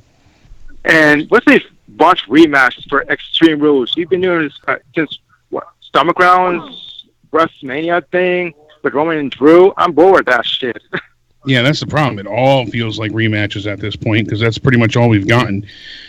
Granted, Kofi Kingston and Samoa Joe, I think, is the only real change-up. You know, that's new. We'll get that. AJ and Ricochet, so there's 2. You know, that's but another one. The rest of it just is so rinse and repeat. Boring. Oh, we're getting the Undertaker added in, but it's in a feud that no one gives a shit about. No one cares about Shane McMahon. Yeah, about him. I love him. It's like I grew up watching him since I was 20 years old, and I wanted him to pack it up and call it a day. Yeah, sadly. I mean, I love The Undertaker as well, but I'm not sold with him and Shane, and, you know, just because Shane's involved yet again, that's the problem. Roman and Shane, you know, make me just, it's eye-rolling. And you know what's going to happen. Roman will get in first. He'll get his ass kicked. It'll be a back and forth where they keep him away from Taker. Taker finally gets the hat tag, wrestles for a minute, and they get the win. That's my penultimate guess. Too. And about Bliss versus Beatty, no, not watching that one. I'm not watching other matches. It says Joe versus Kofi, Seth, Becky versus Baron Corbin, I'm bored to death with. A7's on board to death with too. I like the character up on board those 2 at the moment. And I just feel like those 2 are going to lose another match. And after that, SummerSlam, they're going to have some more football Seth and Becky. This feud can't continue forever. Yeah, it really can't. Well, that's why they said, you know, with that aspect on Raw, I appreciate it, because they said that, you know, if you guys don't win for the Universal and Raw Women's, then that's it. It's done. You don't get any more chances. So I at least appreciate that fact. They're saying, hey, you know, if this is what happens, you're done. That's it. No more. So hopefully, you know, there's no shenanigans there. What a and fucking that's it. That's the end of the crybaby. feud. He is the champion, Although and the is way things are butthurt that booked he is and how it leading the works, I charge and doubt that's people the are case. changing the channel. Seth Rolling the wrestler is awesome. Colby Lopez the guy is a egotistical whiny bitch. TJ going after Seth Rollins using his real name, Colby Lopez. Colby Lopez is a bitch. What up, TJ? I think that's TJ from Unapologetic Podcast on YouTube, TJ. Thank you, TJ. Unknown caller on the phone. Hello. Hey, I have a question. When you was doing your indie wrestling, what was your finishing move? 2 different things. It was super kick and a double arm DDT, which is Dean Ambrose's move. Okay. See you later. All right, man. That was it. There we go. Small talk with Cronin. Perfect. Super kick and double arm DDT. Except I did the double arm DDT. I like the way I did it. I like the way we did it better, which is like hooked under the arms kind of to the side. And then when we went down, you know, they would go face first into the ground instead of kind of like how the head goes upward now. I think that's even more dangerous. I don't know why it's done that way, but the kind of the way that Mankind used to do it. I like the way Mankind did it. So I did it like that too. The underhook. Yeah, I didn't get to do it a lot, though, because guys were bigger, usually, than me. So I would do the super kick because that was much easier. I could reach everybody, didn't have to pick anybody up, didn't have to do anything crazy. Makes sense. I like the elbow off the top rope. I like the kind of like the elbow like that from the second rope, like Bret Hart kind of did. I don't know, Hurricane Ranas, pile drivers, Impaler DDT, Brainbuster, Shoulder Breaker, cross bodies, springboard, anything springboard, moonsaults, and trying to think of other moves that I did a lot. Those are all things I did a lot. A lot of a lot of the chops, uppercuts, like. A lot of drop toe holds, figure four, Russian leg sweep, gut wrench if I could pick somebody up. Not that anybody wanted to hear it, but I'm giving you my whole fucking move list. Trying to think of something else. And then as far as like things that I like to have done to me, I liked being reversed into the steel post because I'd really go into the thing like I got waffled and get to spit everywhere and fucking look like you got killed. I also like to be thrown into the steps, you know what I mean? When you jump at the last second and you just fucking looks like a car wreck into the steps. I don't like when you go into the steps and you shove the steps. You know, I like when you fucking kind of like launch yourself over the steps, but you hit the steps first and then you just like let your body ragdoll off the steps. It fucking looks horrific. Some places didn't have steps, though. They had, like, wood steps or didn't have steps, so I just do the post. I like to be back body dropped a lot.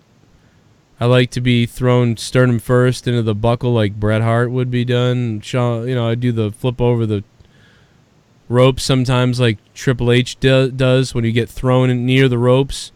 And rather than go off the ropes, you know, he was thrown so hard he was thrown over the ropes. I like that. I like to go into the post a lot. I don't know, I just like the post. Just fucking like that thing. Shit bomb! I am not a dick. You just made the list. I am not a dick! You just made the list! So tonight, Chris Jericho, on 205 Live, Jack Gallagher, Gentleman Jack, beat Mike Kanellis via pinfall. And after the match was over, Mike was very upset. He told Maria to go tell them over and over before revealing that he was done. And it looks like he has quit 205 Live. So it seems like their Twitter interaction, as we said, was a work and planned. And they went ahead and it looks like he's going to be out of 205 Live now. So that's hopefully a good thing for Mike. So he's going to come to SmackDown. Hopefully he goes somewhere else and does something worthwhile. Well, Raw. Send him to NXT at this point. I would take that too. Yeah, I would take NXT, Raw, or SmackDown. But 205 Live is the worst. Although they're good, like they're great wrestling. It's not that it's the worst. Yeah, that's the thing. Yeah, like, it's not. It's just not being respected or paid attention to. They don't even announce or like work into the show like they used to. They don't even say, "Hey, 205 Live is up next." Join. They don't say any of that on SmackDown. They just, up next. Whatever this, The Secret Life of Asshole on USA. That's it. Right. I like John Blaze says Joe likes to be finger blasted in the ass. That's a great point. Yeah, you said what moves do I like to take? I know what moves you like to take. You like to be reversed. You also like the reverse. Cowgirl. Yeah, a lot of the moves, a lot of my moves are pretty traditional things. I didn't really do a lot. I also do the caterpillar, but it turns into the inchworm. Because you jizz. And then Cody Rhodes shared his opinion on who's better between Seth and Will Ospreay. of course he's got to get involved. And it's not fair because Seth Rollins is under like certain rules of what he can do. Will Ospreay has the freedom to do whatever the hell he wants to do. I mean, Seth Rollins has the better music and the better aura, and Will Ospreay has the better independent matches. I mean, there's really no comparison. It's not fair. Yeah, you can't compare the two, really. You put but Will Cody Ospreay, takes the diplomatic answer. He said, I've wrestled them both, and they're downright amazing bell to bell. So they are. I agree with that. They both are. Seriously, like they both are. It's like, it's kind of like a comedian working clean versus a dirty comedian, right? Like, or just a comedian that can do anything, right? Like Will Ospreay can do anything. So Will Ospreay is pretty fucking awesome. Just like a comedian who doesn't give a fuck and does everything and anything. That comedian is awesome. But they can swear, they can work clean, they can do. They're not held down by like a Comedy Central standard. But Seth Rollins is impressive because he's kind of has to work clean, but yet he's still good. Like, so he's like still one of the best guys in the WWE, and this guy works clean. So the fact that he's able to draw, make me excited for him, it's pretty cool. Will Ospreay gets to do all these different things that Seth can't really do. So it's hard to compare those two things. I like them both, and they're both at the top of their game in their fields and where they are. Like Will Ospreay is one of the top independent wrestlers in the world. Seth Rollins is the top WWE performer in the company. I mean, it is what it is. But I mean, I believe Seth Rollins is a fucking mid card. He's a mid card guy. All the WWE superstars are mid carders. I think he's a mid card face and a top level heel. I think he could be a really good heel. I enjoyed him with J&J Security and yeah. So I think he's better as a heel for that top level position. Him as a face, it's just boring. Yeah.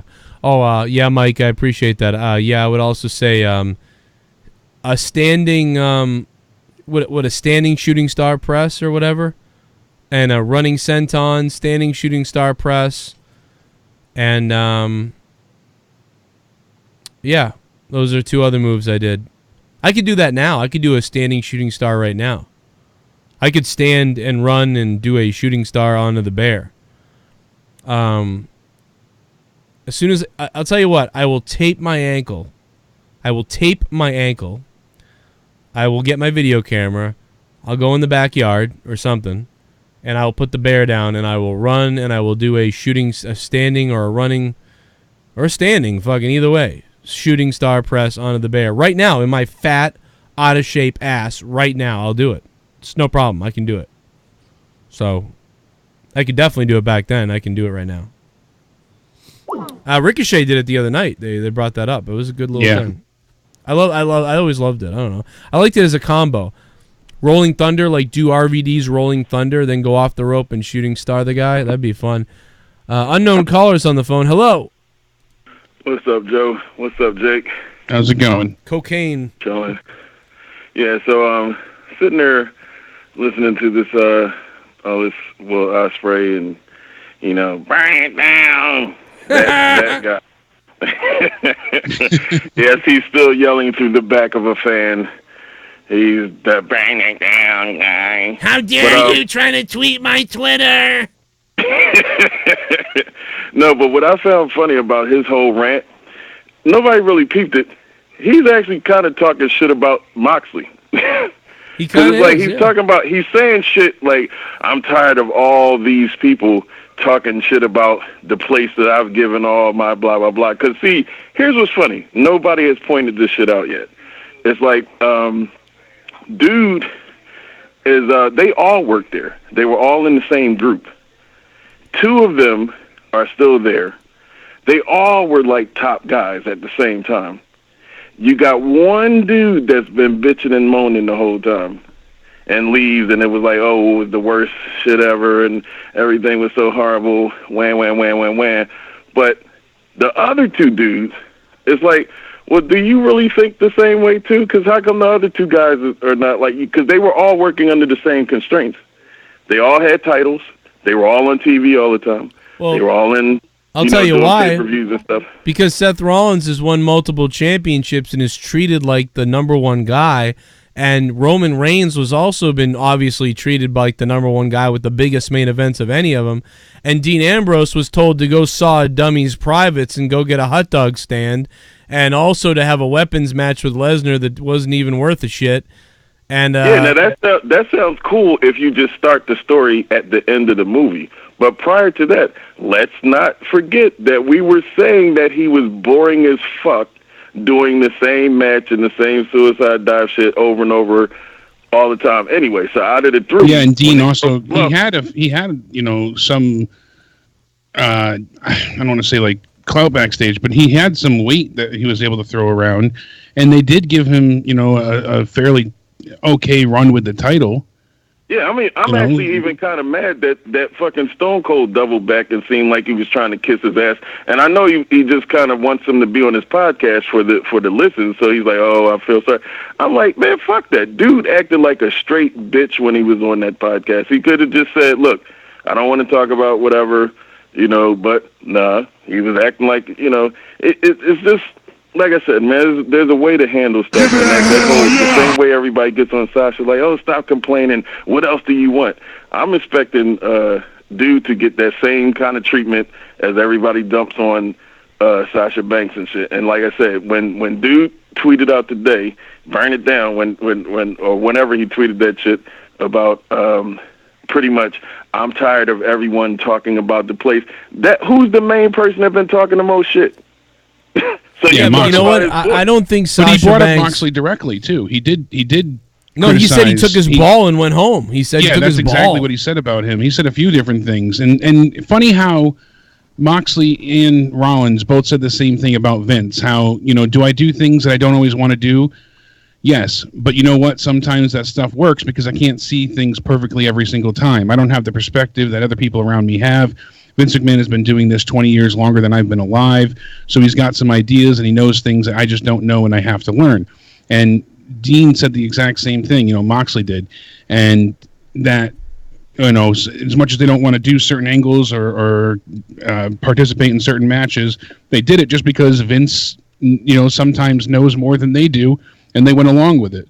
So they both kind of said the same thing. Yeah, because at the end of the day, it's one of those things, like just like Joe, just like with you being on YouTube. YouTube has a whole bunch of rules. So do you all of a sudden just not post anything on YouTube anymore because like fuck them and just go on Vimeo or somewhere and just keep talking shit about YouTube? No, you do your shit and you do the best show you can with the fucking constraints that they give you. I'm just saying with this dude, do you know how many people would have died to have a chance to go out and beat up every fucking top guy? Oh, yeah, that's what we said. It was hard to go back and forth. They got to whip Cena's ass. They got to whip Ryback's ass. Whoever was the top person, they got to whip their ass. The Brothers of Destruction. Do you know why Evolution, the Wyatt family. Do you know why the Sasha thing is different? So just for the privilege of that, you would think at a certain point in time, even if you are upset, man, just go ahead and do your thing and shit. But you got to do some shit that some other people would never, ever get a chance to do. Yeah, look at Jinder, and people like that. Yeah, because like I said, we remember that shit like it was yesterday. They were just showing up. That music would hit, and they were allowed to destroy everybody. Like the people that you thought that were untouchable, they just go in and give it to them too. And I'm like, all right. Dude, here's the difference with Sasha and Dean. If Sasha was leaving the company and bitching and left the company, and then Sasha, there was a promo package for Sasha, and then she showed it up at AEW, everybody would love her too. They would love it. The reason why it's like people like, oh, you're bitching and complaining is because she's still in the company, technically, and she signed a deal. Same thing with Mike Bennett. Mike Kanellis. People are bitching at Mike Kanellis, like, you idiot, you signed a contract, you idiot. So people are shitting on him too, just like they're shitting on Sasha. And I think Rusev, by the way, Rusev is off TV, I think, because I don't think they're going to put him on TV unless he resigns. Yeah. If he doesn't resign, they're trying to make his sure contract's up very, very, very soon. Yeah, so. they don't want him to have momentum. Too. They're paired together. Yeah, they don't want them to have momentum to leave because they made that mistake with Dean Ambrose and Moxley. Yeah, they don't want him to be in the forefront. Yeah, and they also didn't know that John was going elsewhere either. He made it sound like he was going They're fucking idiots for not knowing that, by the way. Oh yeah, no, and that's but see what's crazy is this though. They kind of gave him like the trust of, okay, even though we know that you're not going to be back and you could do that, we're, just based on the relationship we have, we're going to keep on pumping you up and have you be on TV. Because really, obviously, if they knew he was going to do that shit, they'd have jobbed him out to everybody and took him off TV way before he was done. They did job him a bit. They didn't have a clue. They thought he was going, because when he filmed the Moxley promo, they, that also convinced them that, oh, hey, he is going to do some movie type stuff. He's not going into wrestling. So that even further proved their point that he's not going into wrestling, but really it was just to set him up better for the future. I go back and forth. I don't have one set opinion on this. My opinion fluctuates because, like you said, I can see it from both ways. My God, you were in the WWE and you got to do so much, so many epic, amazing things. You took out legends. You got to have titles. You've been in Mania. You had some of the best matches with the Shield, and you were highly coveted and sought after and top merch sellers. You toured the world.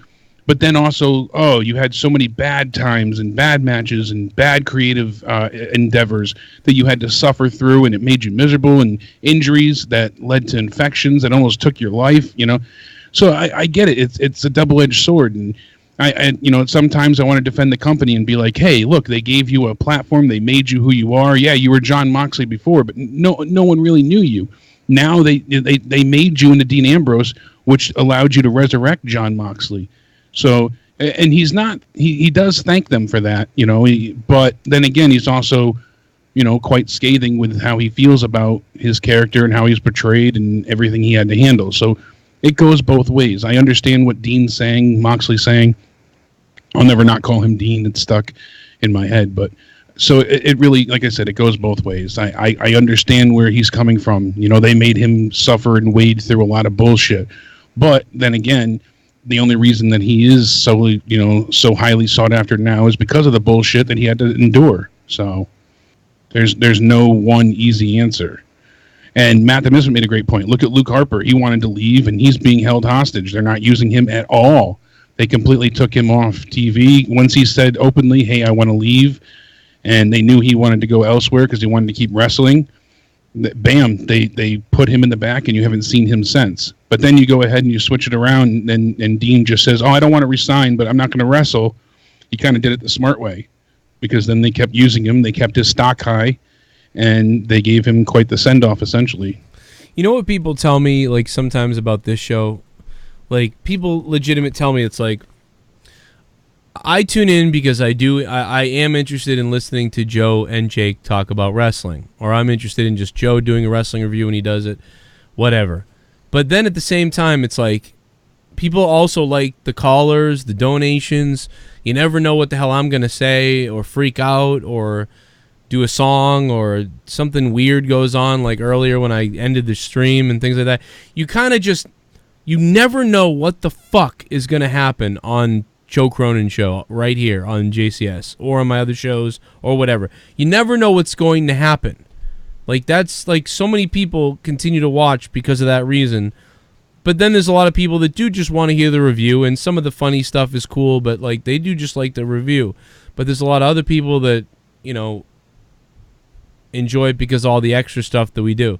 And it's that's what WWE needs to do that. They need to understand that people watch for those type of things and those type of moments.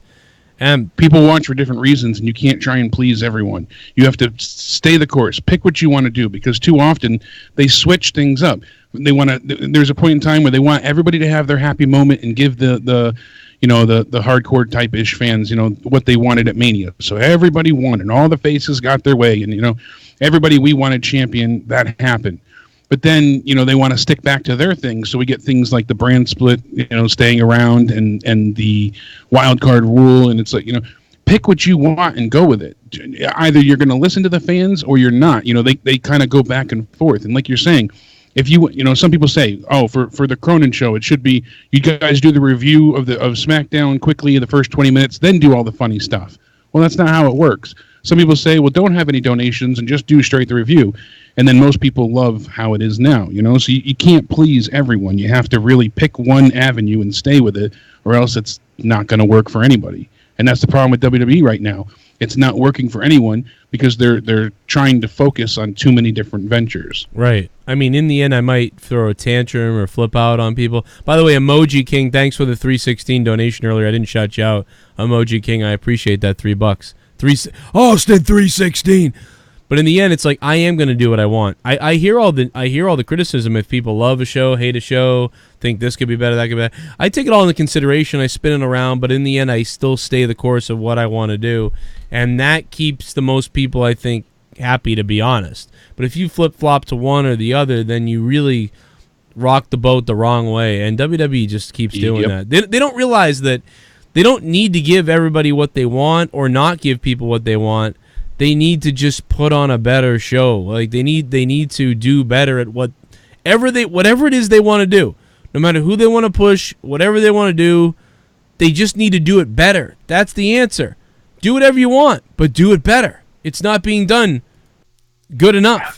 And Joe Cronin's cock must win. It looks like he's going to take home the title tonight.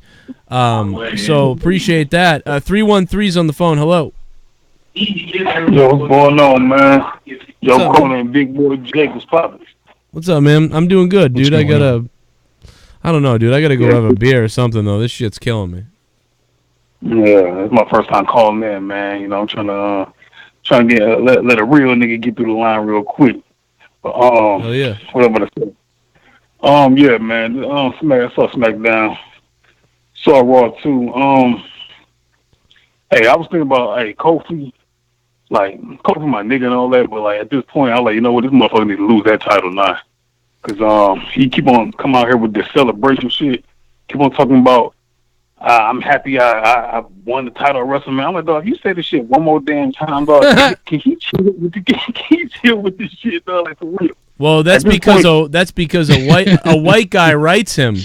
Yeah. No, but so here's the thing. That is true. No, I mean, think about but here's the thing. I mean, no, there's a fucking dude in the back writing down the Kofi the day after being choked out on the stage is gonna come out throwing pancakes to people. Yeah, happy as a fucking, like at Christmas. It just, dude, Kofi, people, check this out. New Day rocks instead of being pissed off Why and the angry. Fuck? I got choked out, and this is too much. I'm not taking no. We don't get any type of serious nature from him. It's dude, why not have the new skipping and jiving. Why not the New Day comes out throwing the pancakes, but Kofi looks dead serious, and he walks ahead of the New Day like not walking with them, straight to the ring with a crazy look on his face, grabs the microphone and says, "Yeah, I know y'all want to have some fun tonight. I know I'm the champ. I know that you guys haven't seen me since I've been champion, but right now I couldn't give a damn about any of that.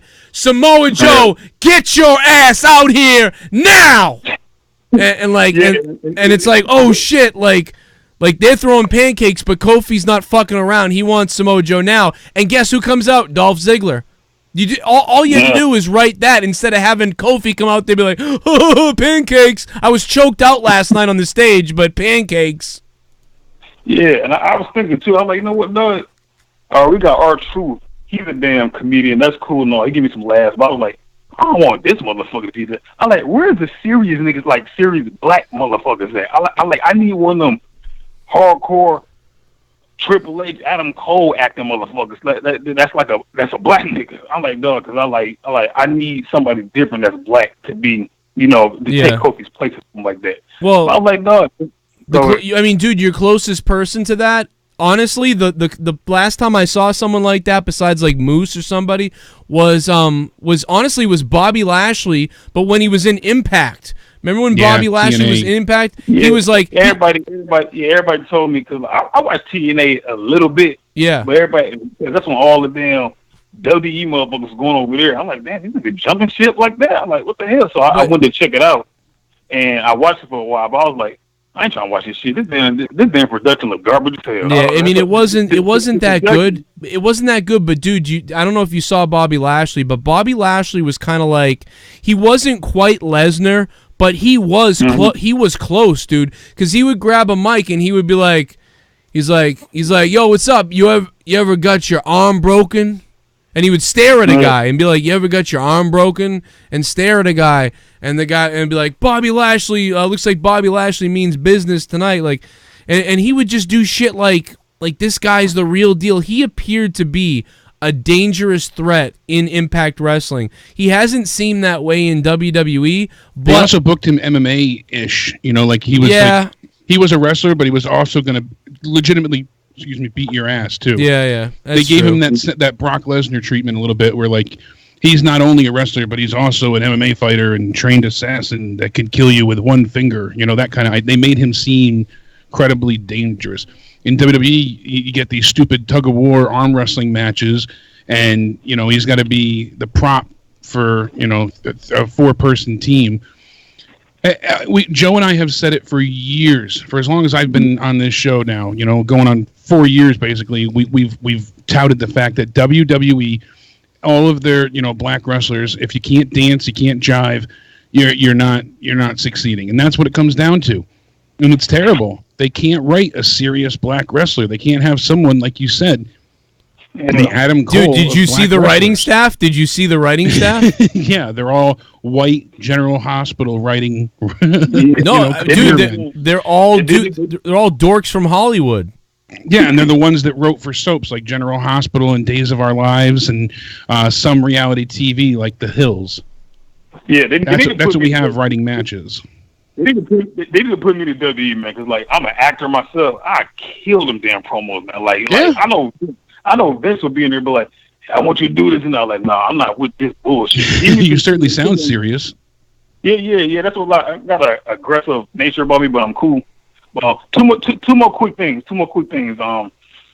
Becky, man, like Becky. Okay, like let me just tell you something real quick. I got back in the WWE the middle of last year. The last time I watched it was I stopped around 2010, so I got back into it SummerSlam of 2018. So when I got back into it, I was like, who the fuck is these motherfuckers? Like I really didn't know nothing. So I kind of was getting used to it and all that, and Roman was new to me, all these people was new to me. So it was okay to me then, but like the more we start going with the motion, I'm like, okay, some of this shit is getting kind of garbage. Because when Becky made that transformation at when she turned on Charlotte, I forgot what pay-per-view that was. And I was like, okay, this girl cool. She's cool. I like her personality. She's that nice girl to this aggressive like tweener or whatever she's supposed to be. But I look at Becky and I'm like, Becky is cool, but like her wrestling is garbage to me, man. So I'm like, people like her, but I'm like, y'all blind to the fact like this girl really, she ain't no good wrestler to me. Her moveset is shit. I'm like, everything she do in the ring is like, it's not entertaining to me because I like good in-ring skill. I agree. And Becky, she don't have it. Like, listen, out of all the 4 horsewomen, in-ring skill, she the last. I don't care what nobody say. It's Charlotte first, Sasha, Bayley, then Becky. I'm going by moves. I agree. I agree with you dead on that. That's exactly right. Like when Charlotte sells and stuff, she's all over the place, does different things kind of. She does amazing things. Becky's always doing these like shitty half punches and moves that she doesn't always look like she's even doing them. Like, I don't know what it is. She doesn't look right. And Sasha sometimes does that too, but Sasha's better. And Bayley is hit or miss. And so, yeah, I put Charlotte number 1, Sasha number 2, just like you just said. I totally agree with you. I think that Becky's just her personality for a second got over, and now it's faded again. That's what people go by. I'm like, okay, that's cool enough. But like, Becky got these serious faces. But her little moves, she jump off the turnbuckle and do like a halfway dive or something. I'm like, that's just garbage. I'm like, I don't understand. Like, I don't really like none of her matches. I know that Evolution match, that was only cold because all that extra shit that was going on there with them chairs and all that. So I'm like, okay, that's cool. But like, I'm like, dog, she needs, in my opinion, she probably need to go to the Performance Center and get learn some new moves or some shit. Cause I'm like, you need to add some to your arsenal, man. Cause like, yeah, she doesn't have a lot of pun intended, a lot of flair. And you look at somebody, and Bray Wyatt's buzzard puppet in the chat had said too, look at Ember Moon. You know, she isn't a Barbie doll, and she doesn't have that big girl, you know, Nia Jax size about her, so she gets forgotten about as well. Tamina was always awful, so they were never going to properly utilize her. She just got in off her namesake, you know, with being a snooker. And, you know, the rest of the women that have been, you know, like Awesome Kong and Nia Jax is just because of their size, but they were never used seriously. So, you know, and Ember Moon is fantastic, but they don't use her.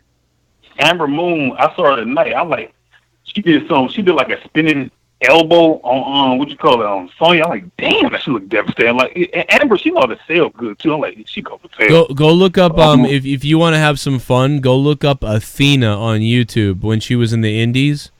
Like she was awesome on the Indies, dude. They actually tamed the shit out of Ember Moon. She used to be nuts. Like 6 years ago on the Indies as Athena. She's great. Damn. Okay, one more thing too. Oh yeah. Oh, by the way, I meant to say, I think y'all like the Iconic. I think them hoes is garbage. I know their whole point is to be annoying. I don't even think they do that good. I'm not giving them a pass on that because like.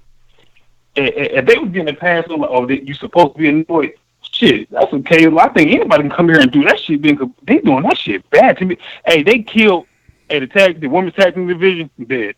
As soon as it got on them, it was over with. I think it's honestly, they pissed me off in the wrong type of way. I'm like, well, but I think that they really haven't been giving them the right stuff to do. They got the belts. It was good when they first got the belts, but then they've trailed off.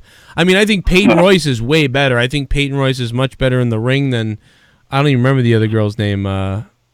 What, Billy Kay? Billy Kay, yeah. Billy Kay looks like a grandmother wrestling out there, but Peyton Royce looks great. Y'all have to send me to a match because I think Peyton Royce is garbage in the ring, both of them. Wow. So I mean, I think I watched her in NXT and I liked her in NXT, so I think that's I just thought Peyton Royce is like a very charismatic. She sells like a female Shawn Michaels in NXT, and I was like, wow, she's great.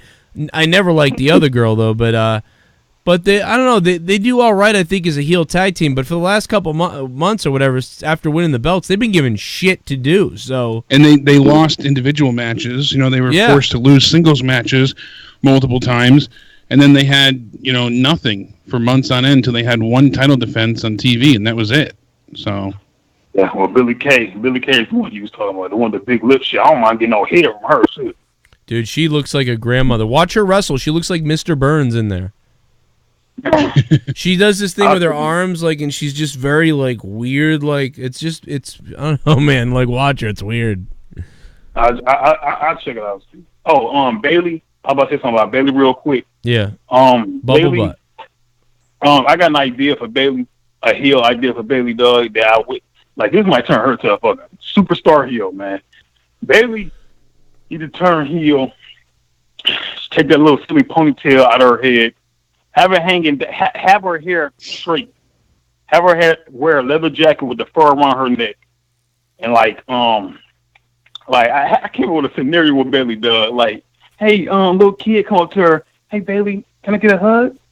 She's like, I don't hug no more. She like, really, you don't? And she's like, I'm just playing. Come here. I'll give you a hug. Man, she been down to get a little kid a hug. And she turned that shit to a fucking bear hug. Squeeze the shit out of a little kid. Turn to a bear. Squeeze the shit out of a little kid. The little kid goes to her. She's like, Mommy, baby hurt me. Yada, yada, yada. So, that started blowing up and shit like that. Had this crazy look on her face. Like, I tell you, man, Bailey could be on a rampage, man. Just with this little concept I gave her, dog. Because I was thinking about that. I'm like, dog, if Bailey transformed into something like that, she'll be sick, man. You know what though? Like, she need to I bet you she can't even do it. I bet you she can't play. I almost think she can't play a heel. Probably, but I think that's the best challenge though. The people that's so pure, and you try to turn them heel and they do good, I think it would be like. I think those are the best ones. I mean, the thing I'm mad about is that like she should have been over as a mega face. Like she should have. And dude, thanks for the call, dude. I appreciate it. That was a good call, man. Great call. She should have gotten over as a face, like a mega over. There should have been a massive heel and a face, and she should have been able to get over. But she just can't get over because when she has the microphone, she looks scared. Like I'm telling you guys, I want to hug. It's like not very good. Back when I used to watch wrestling, I don't believe her. With my yeah, I don't believe almost anything Bailey says. Yeah, I don't believe her. Yeah, she just sounds like a fan that wants to be there but doesn't deserve to be. And she can wrestle well, and I agree with what Matt said in the chat before too. I do like some of what Becky had to do. Her and Asuka had a really good match at the Rumble, and when he said that made a great deal of sense too. She had a good match last night too. I think Becky's Rumble match, and I think Becky's match against what the hell's her name? Lacey Evans. I thought that was good, and then of course the Women's Evolution pay-per-view. So I think Charlotte. I think Becky's had probably 5 good matches on the main roster since she's come up. That's about it. She had one with Mickie James too that was underrated. That was really good. Yeah. And even one with Alexa Bliss that I liked. Not a big fan of Becky. But I'll take her over, other women though, sadly, and that's the thing. I'll take her over Naomi and Dana Brooke and Tamina, people like that. So. Well, yeah, I mean, Tamina's a waste of time. Even Natalya. And somehow we keep getting Naomi and Natalya is boring being as used, hell, yeah. But we have so many other people that aren't getting any time. Yeah, I don't like Natalya. It's baffling how they choose to utilize some people over others, and I don't know. I just don't understand their choices at times. The fact that we don't see anything from Nakamura or Rusev or so many people, it's just baffling.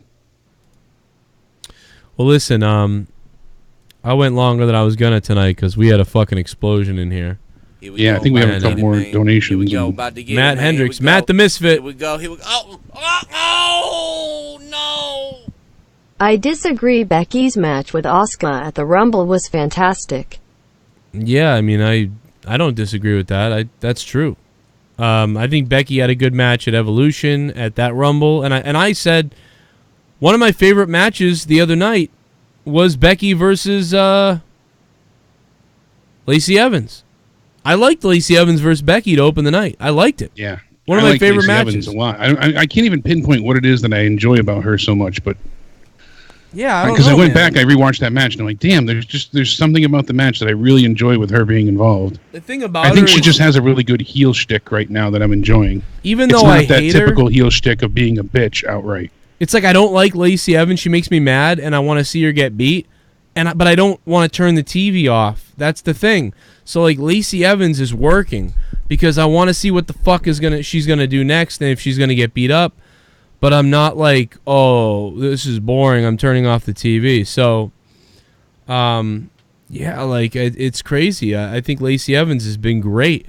She's better than Corbin as a heel, I think. Although they think Corbin's the greatest thing in the world because he gets booed so much and people hate him so much.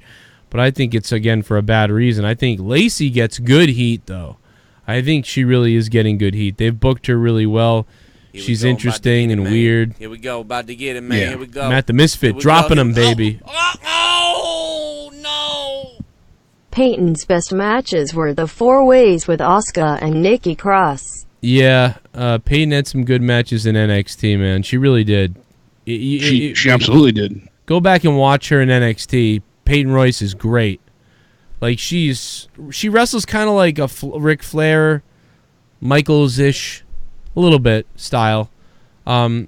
Just she has a lot of like flair, like elegance to her. I don't know what it is when she's wrestling. She's very tall and she flows. Yeah. Even her messing around in heels the other day, I was like, damn, she's getting her ass kicked and she's flying out of the ring with those heels on. I was like, that's crazy. But yeah, man, we're done here tonight. And listen, I want to thank you guys for the epic amount of donations tonight for jumping on over talk here. about tons of support. It's Joe's birthday week, not day, birthday week. It's birthday week. My birthday is Friday. Friday is my birthday. Come watch Monetize This over on youtube.com/corruptedpodcast, now known as Corrupted Nation, for free on my other YouTube channel. Friday night, Monetize This. Tomorrow night we'll be live with Out of Nowhere. Thursday night I'll have Thursday Night Throwdown. Assuming my ear doesn't like go into my brain and I die in the hospital. And Saturday it's Corrupted Podcast, Saturday night. So it's a big week. Become a patron if you can. Fighter Fest Saturday too as well. Fighter Fest. We'll be covering. We'll be live after that. It's a big fucking week, man. Get ready. And 50 million views. That's it, guys. Listen, thank you so much, and congratulations, and thank you to the man that became champion tonight, the champion of the stream. Joe Cronin's cock must win with a $200 bomb. Shout out to Jared Barron and Nate from VA for their top donations as well. That was insane. You guys are the best. Hit that like button. Stick that thumb directly up my ass. And as soon as this eardrum thing goes away and I'm not fucking in raging pain like I am right now, I will have my video game streams coming back on Twitch and shit. So I'll be playing whatever I can. Diablo. That type of shit. I need a new Xbox controller to play Xbox again. So thank you. John Wills, go watch porn. I agree. Good night, everybody. Jake DeMarco's on Twitter at Countdown Ended. I'm on Twitter at CorruptedPod.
Yeah, I just realized that somebody put a GIF of me being DDT'd by the bear up on Google. That's kind of funny. Good night. That's awesome. Boom! Good night. I love it. He pinned me. And the bear. Oh, DDT on Cronin! Like 1, 2! Oh, Cronin kicked out the bear! I'm sorry. Good night.